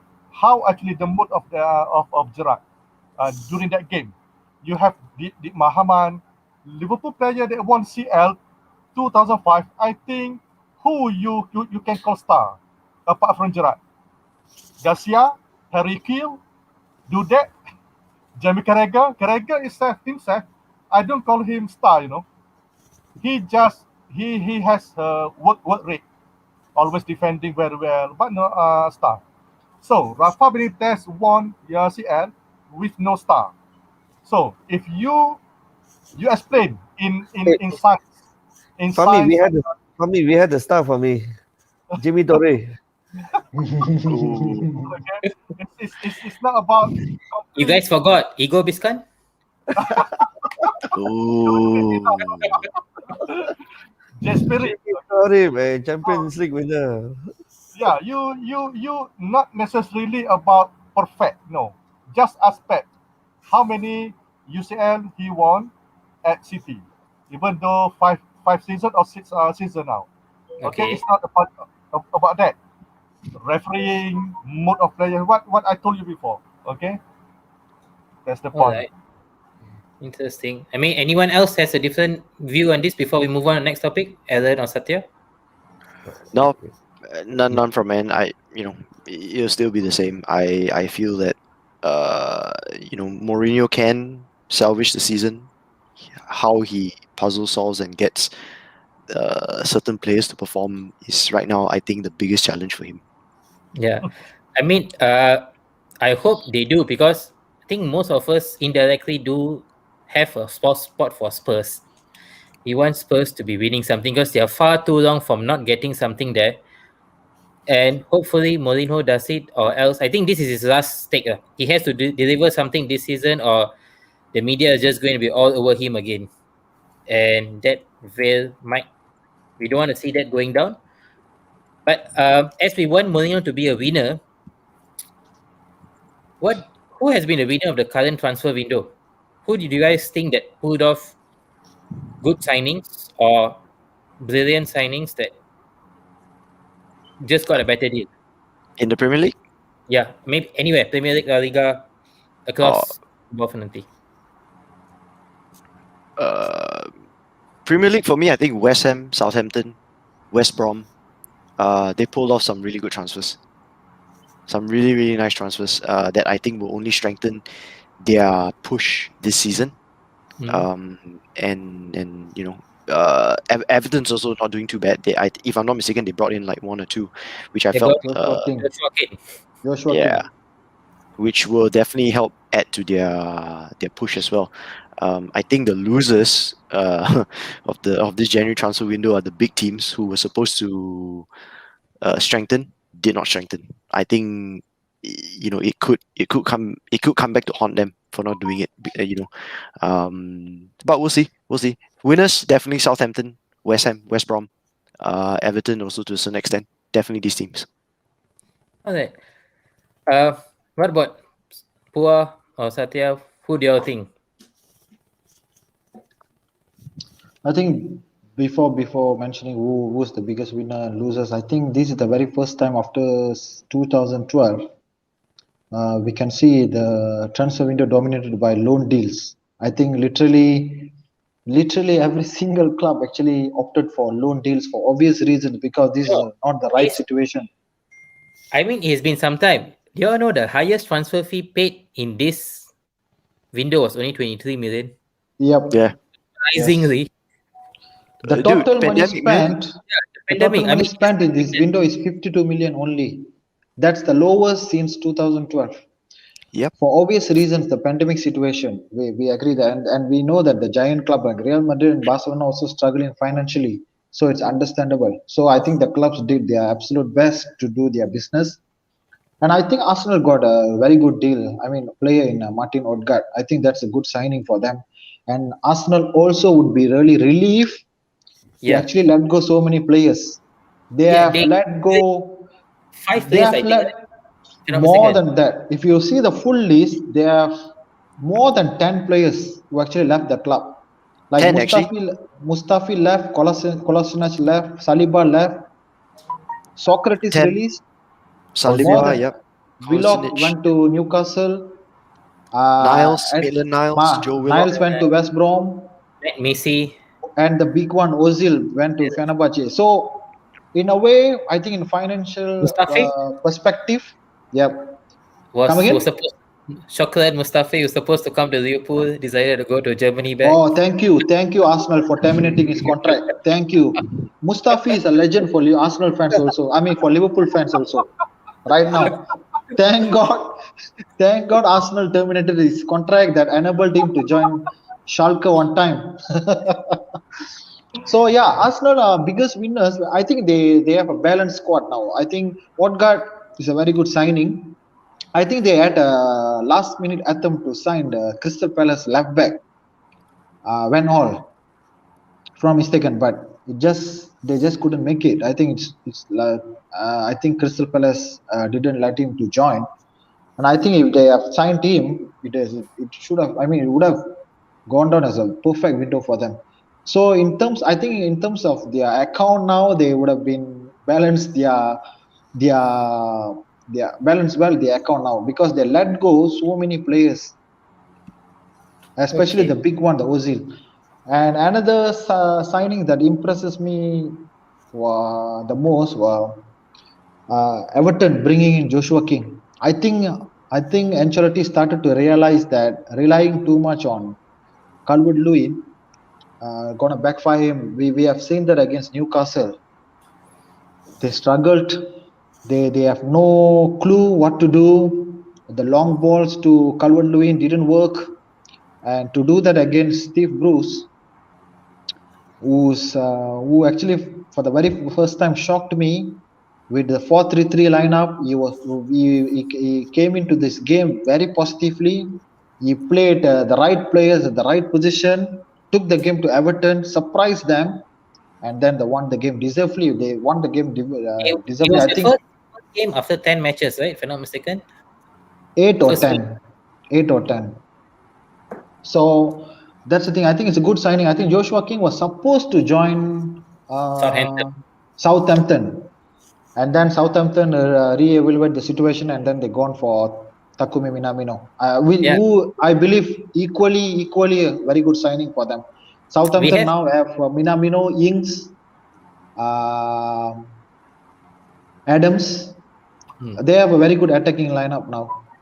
I mean, So there are some comments here about Minamino, yeah, Southampton, it's a Minamino, win-win Joel. situation. It's a win-win situation for Liverpool Win-win. and Southampton. I think. I I mean, think. I guess you are the feeder club, right? Because Serena just came out and mentioned that, yeah, so their feeder club, he'll come back stronger. I hope so, Now he, Serena. I hope so, Serena, because I love the guy. When I woke up today morning, because I waited until 4 o'clock in the morning to see the deals, and then I slept off. And then when I woke up, it was almost 10, 11, and I saw the news. Minamino left. I was so sad. I was gutted. I was really gutted to see him go. But then when I read that it's only for loan deal until end of season, and then I evaluate the situation. Yeah, this could be turned to be a win-win situation. The player can he have opportunity to play 16 to 17 games now in the league, which he won't get in the Liverpool colours. And Jurgen Klopp press conference just now, he himself admitted that he didn't give enough chance to him. He didn't give enough chances to him. He admitted that, and he sees the Southampton and the way Southampton play football. I think it's a right move for Minamino. I think it's literally similar type of football, good positive football, attacking football. I think Minamino would flourish there. So good deal for Southampton, Fulham. Sorry, not Fulham, Everton. No incoming for Leicester. No incoming for Man City. Major, I think for Man hey, United no, only Ahmad Man Diallo. City, Man City, they bought one player, if I'm not mistaken. One play, yes, they bought 7 million. someone, but it's not updated yet. I think They they bought spent seven someone million from on him. Championship club. No, from Partizan Belgrade, Filip Stefanovic. They got him for 7 million.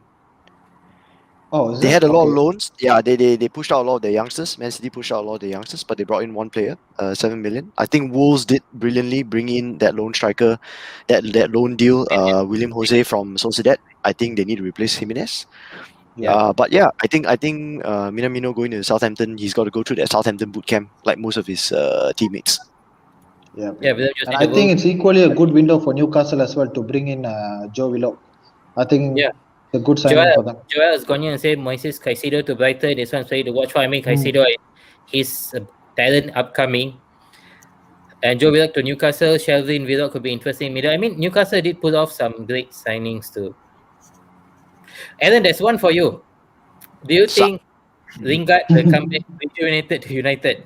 The Ring, I don't think so. I don't or think is, so. or is it just for him to go and eh, Not Lingard. Lingard, showcase? go. No, Yes. I think he's struggling uh, on and off the pitch mostly, and I think that he needs to get away in order to try and find himself again. I hope he gets game time at West Ham. I really do. If he doesn't, then it's also no surprise if he doesn't, because he's not been getting game time at Man United. Hence, Yes. he might not be able to get game time at West Ham. But if he does get game time at West Ham, then it's good for him. At least he can come back end of the season and be reassessed whether he has what it takes to push for a first team spot. But I think he's got bigger problems to deal with Yep. uh, rather than football. And it's not football related problems that he's got to deal with. Yes, let's see how it goes with Jesse Lingard. Satya, before we move on to the next topic, do you think Chelsea's best signing has to be Thomas Tuchel, and is one of the signings of the January transfer window? Ooh. Or Too one soon of to the call. Too best, soon to or call. is it a rush signing?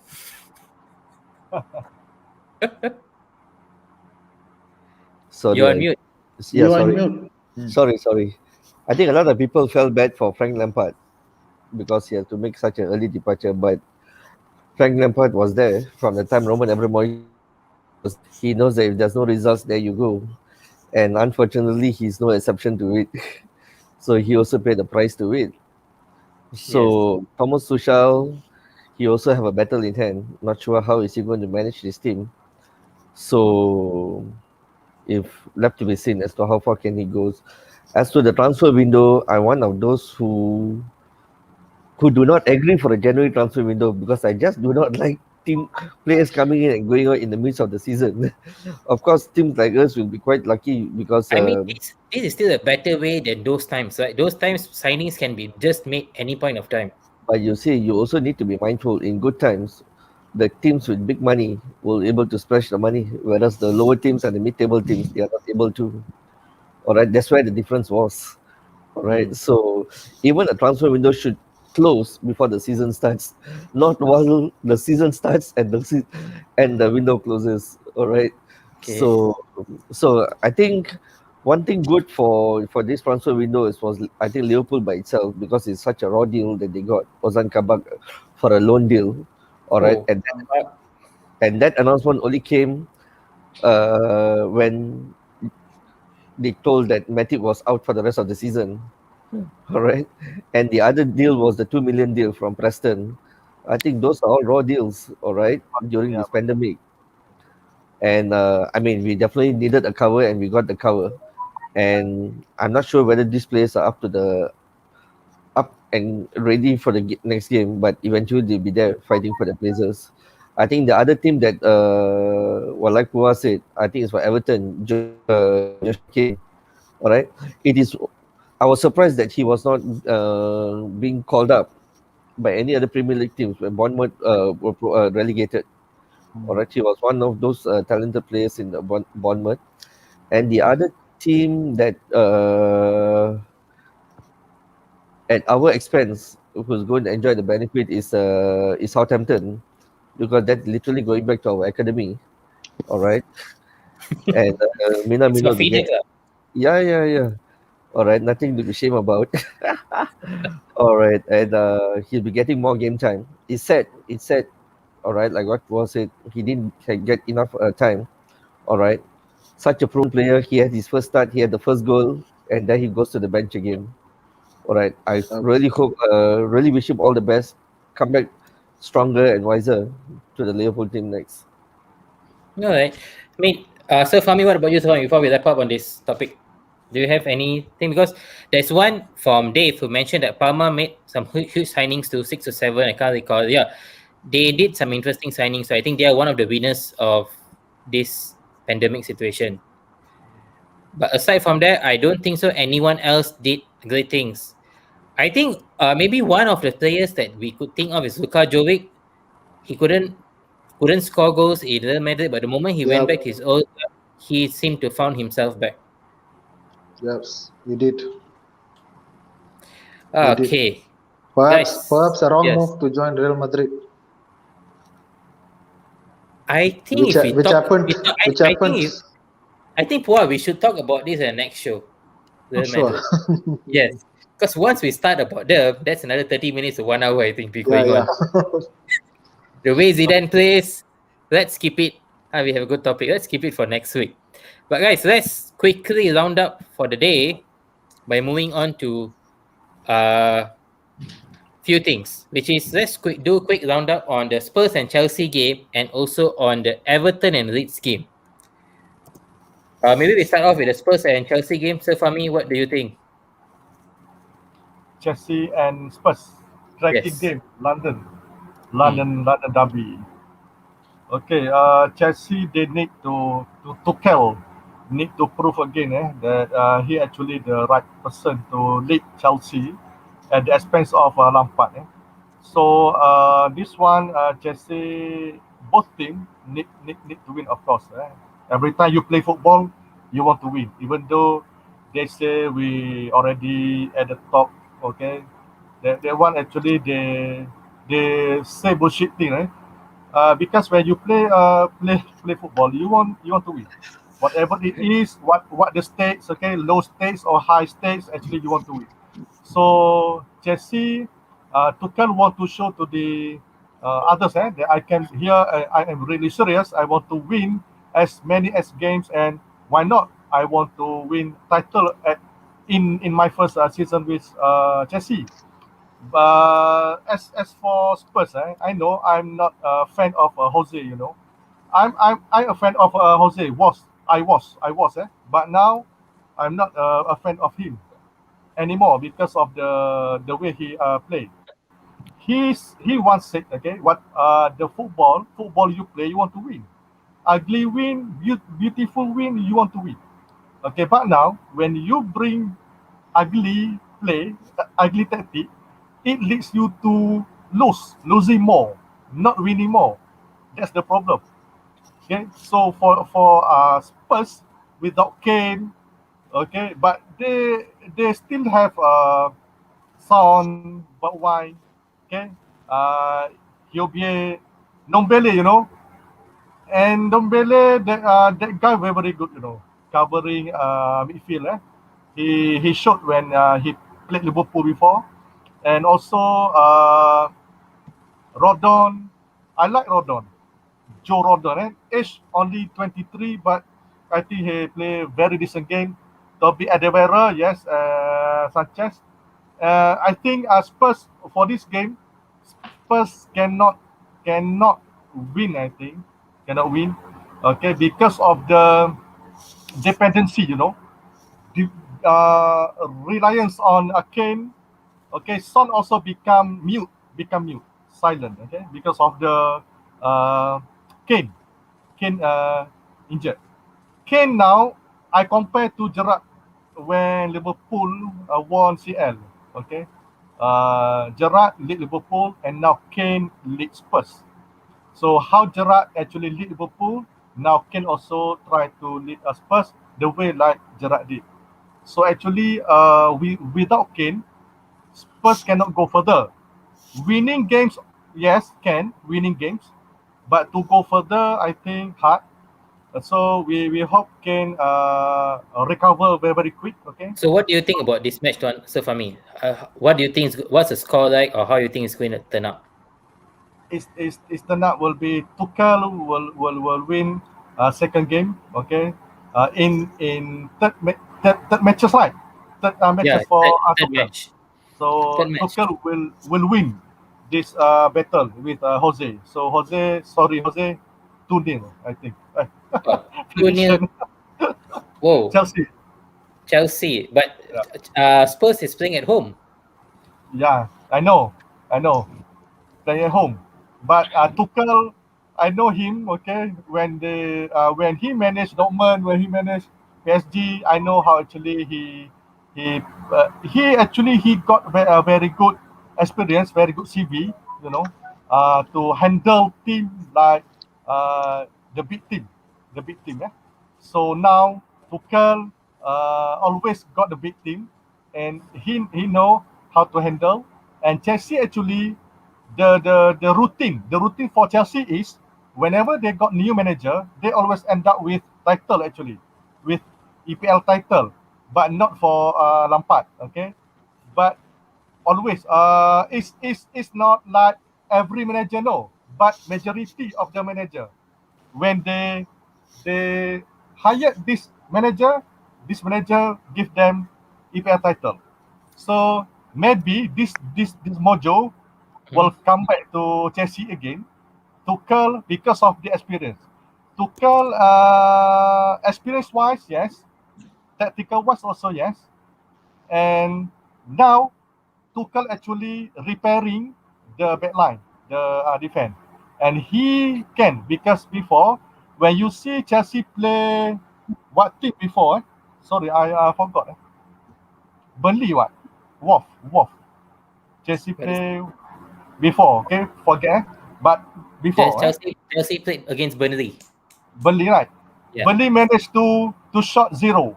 Burnley Yes. managed to shot zero, right? So Tuchel actually repairing the most important thing, defense. So I think Chelsea win. Okay, interesting take. Alan, what about you? Home game. Mm. Nothing lasts forever in terms of bad form. I have a feeling it will most probably be a draw. If anything. Okay. Yeah, Do you I think think you have seen Chelsea is changing his tactics? They have gone to he has tweaked the system to get forward to assist fullbacks. We can see Hassan Odoi playing as a fullback in Chelsea now. Are we going to see some tweaks from Jose, or he's just going to set up how he usually set up and play he like will how they played the definitely first game? How I, they got the lead. he'll definitely tweak because Kane's out of it. He's out of Mhm. action, so he's definitely got to tweak. Whether he goes with a more aggressive style of play, that remains to be seen because it is a home game. But knowing him, the result will matter. So if they can walk away with a 1-goal win, he'll be more than happy with it with the current Mm. situation. Especially I think Hoibert's also out injured, if I'm not mistaken. So Yeah. it's Hoibert and Kane. That's two important players in his team. So he's not going to settle for a loss, that's for sure.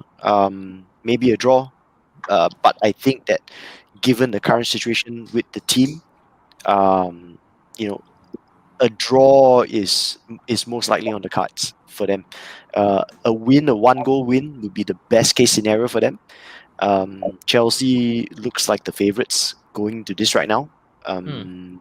So, you know, wouldn't put anything past a Chelsea win, but I still think a draw is going to happen purely because, as you mentioned, it's a home game, and I don't think Spurs Jose is going to let Spurs roll over just for Tottenham to just walk in and get the points. Okay. Mm. So you're going. What's the scoreline going to be? If it's a draw, I think it's going to be 1-1. Okay. Yep. Poa, what about you, Poa?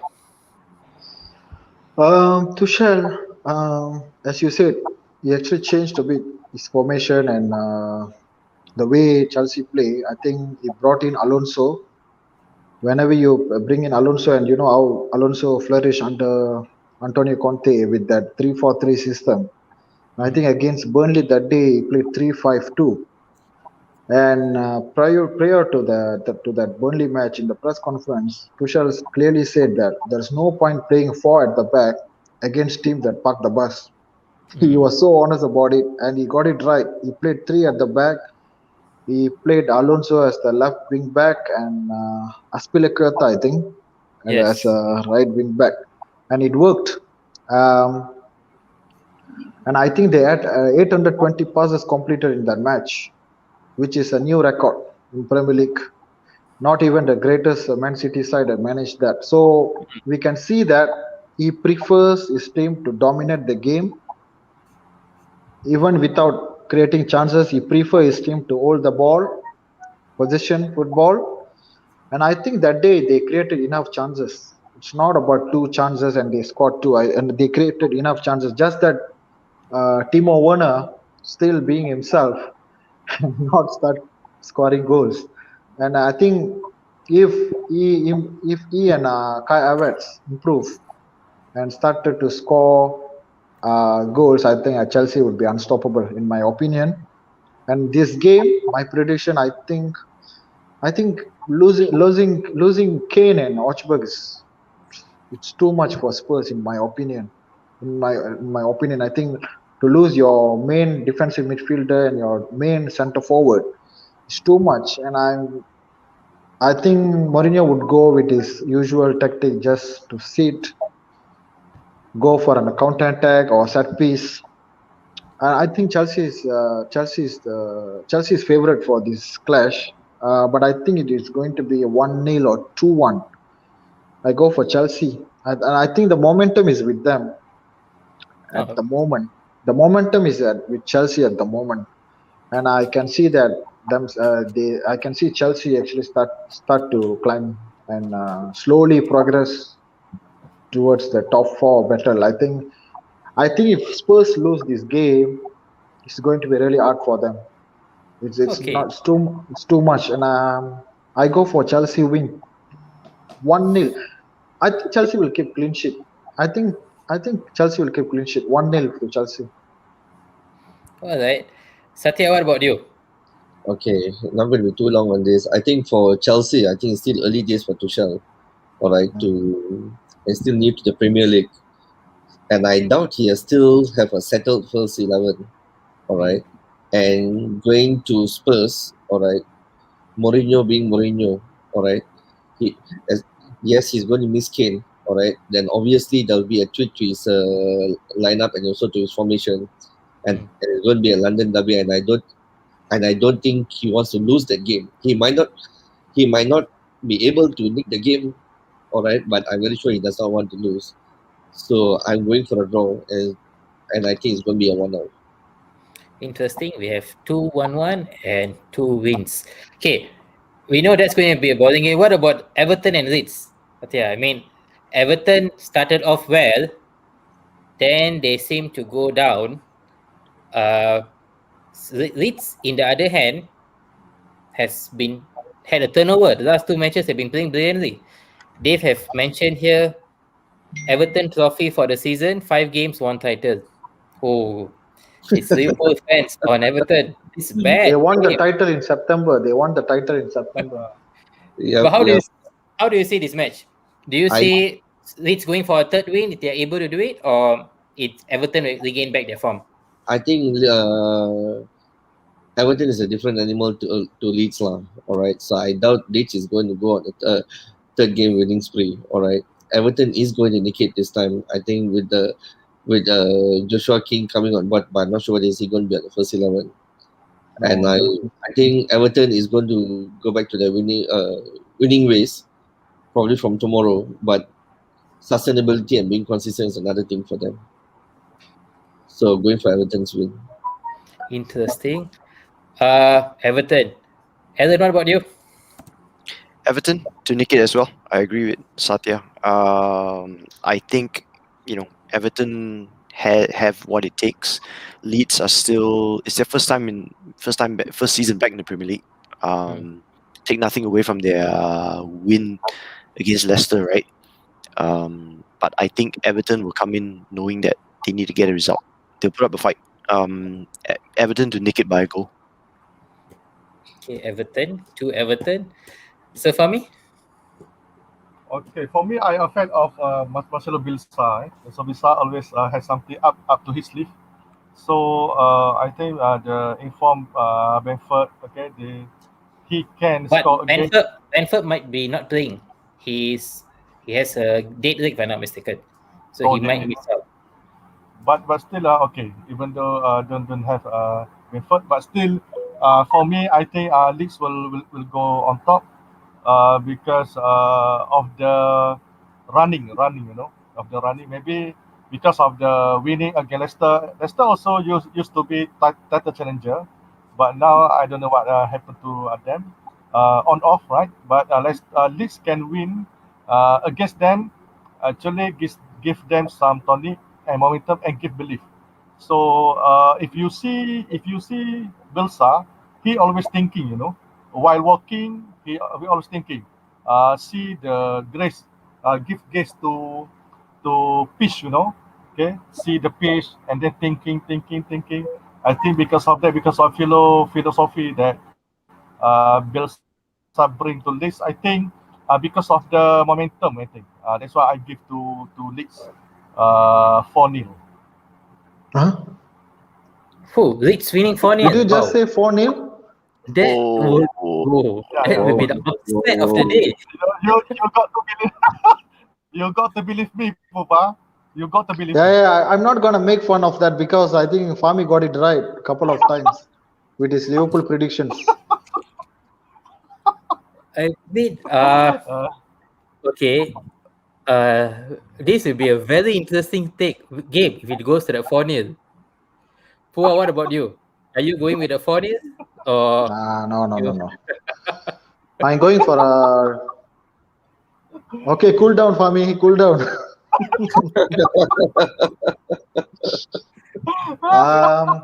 I'm going for a 2-2 draw. I think it's 2 2? going to be a high-scoring game. As much I impressed with Leeds attacking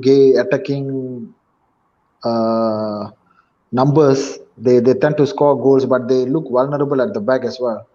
And it Okay. surprised me how Leicester failed to score against them.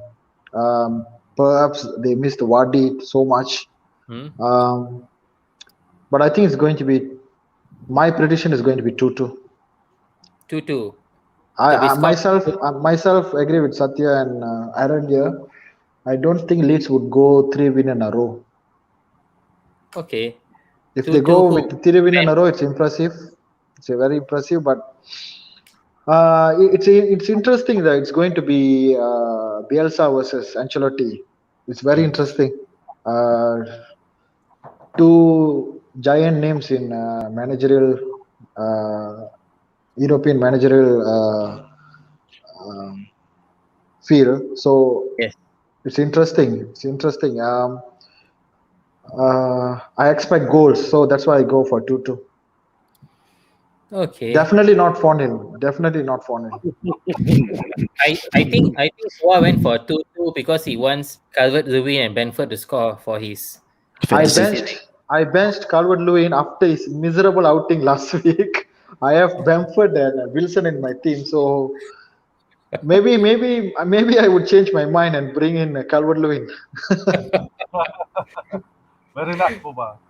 Yeah. Okay, guys. I mean, guys, very sorry. I think we busted our time by maximum. Yes, Supposed to be 90 minutes, but we went on to 120 minutes. I think But someone triggered us with the Sir Alex Ferguson topic, and it went 15 minutes more. That's Quite, why. quite, quite a I few, lah, but man. Quite a we've few. gone on for hours for Ferguson. For quite a Yes, few yeah, figures. that's why I said Ferguson. If we start, we are not going to stop there. I had to jump, and all of you. I mean, it was very beautiful insights. Great. I mean, it was very raw and upfront. It was very unfiltered. So that's what great about this. Thanks for coming to the show. Thanks, Alan. Thanks, Afami. Thanks, No Satya. worries. Thanks, guys. Thanks No for having issues. me on board as Thanks, well. bros. And those who has been watching us, thank you so much for watching. Please tune in to more Footy Talk shows. You can also follow our page. Do do us a favor by just like, subscribe, and follow us. Anyways, just to give you a heads up, Saturday we will have our Devil Stand back. Sunday is Cop Talk, and I'm sure y'all saw the show that we just started yesterday. Rumor has it. We will come back to y'all. Watch on our page. We will update y'all when will be a next show. We haven't fixed the date and time yet, but it'll be starting soon next week too. So anyway, everyone, enjoy the football week. Good evening. Take care and ciao. Thanks. Stay safe, guys. thank you. Bye Yes, bye. stay Take care, safe. boys. Take care. Ciao. Stay safe. Bye.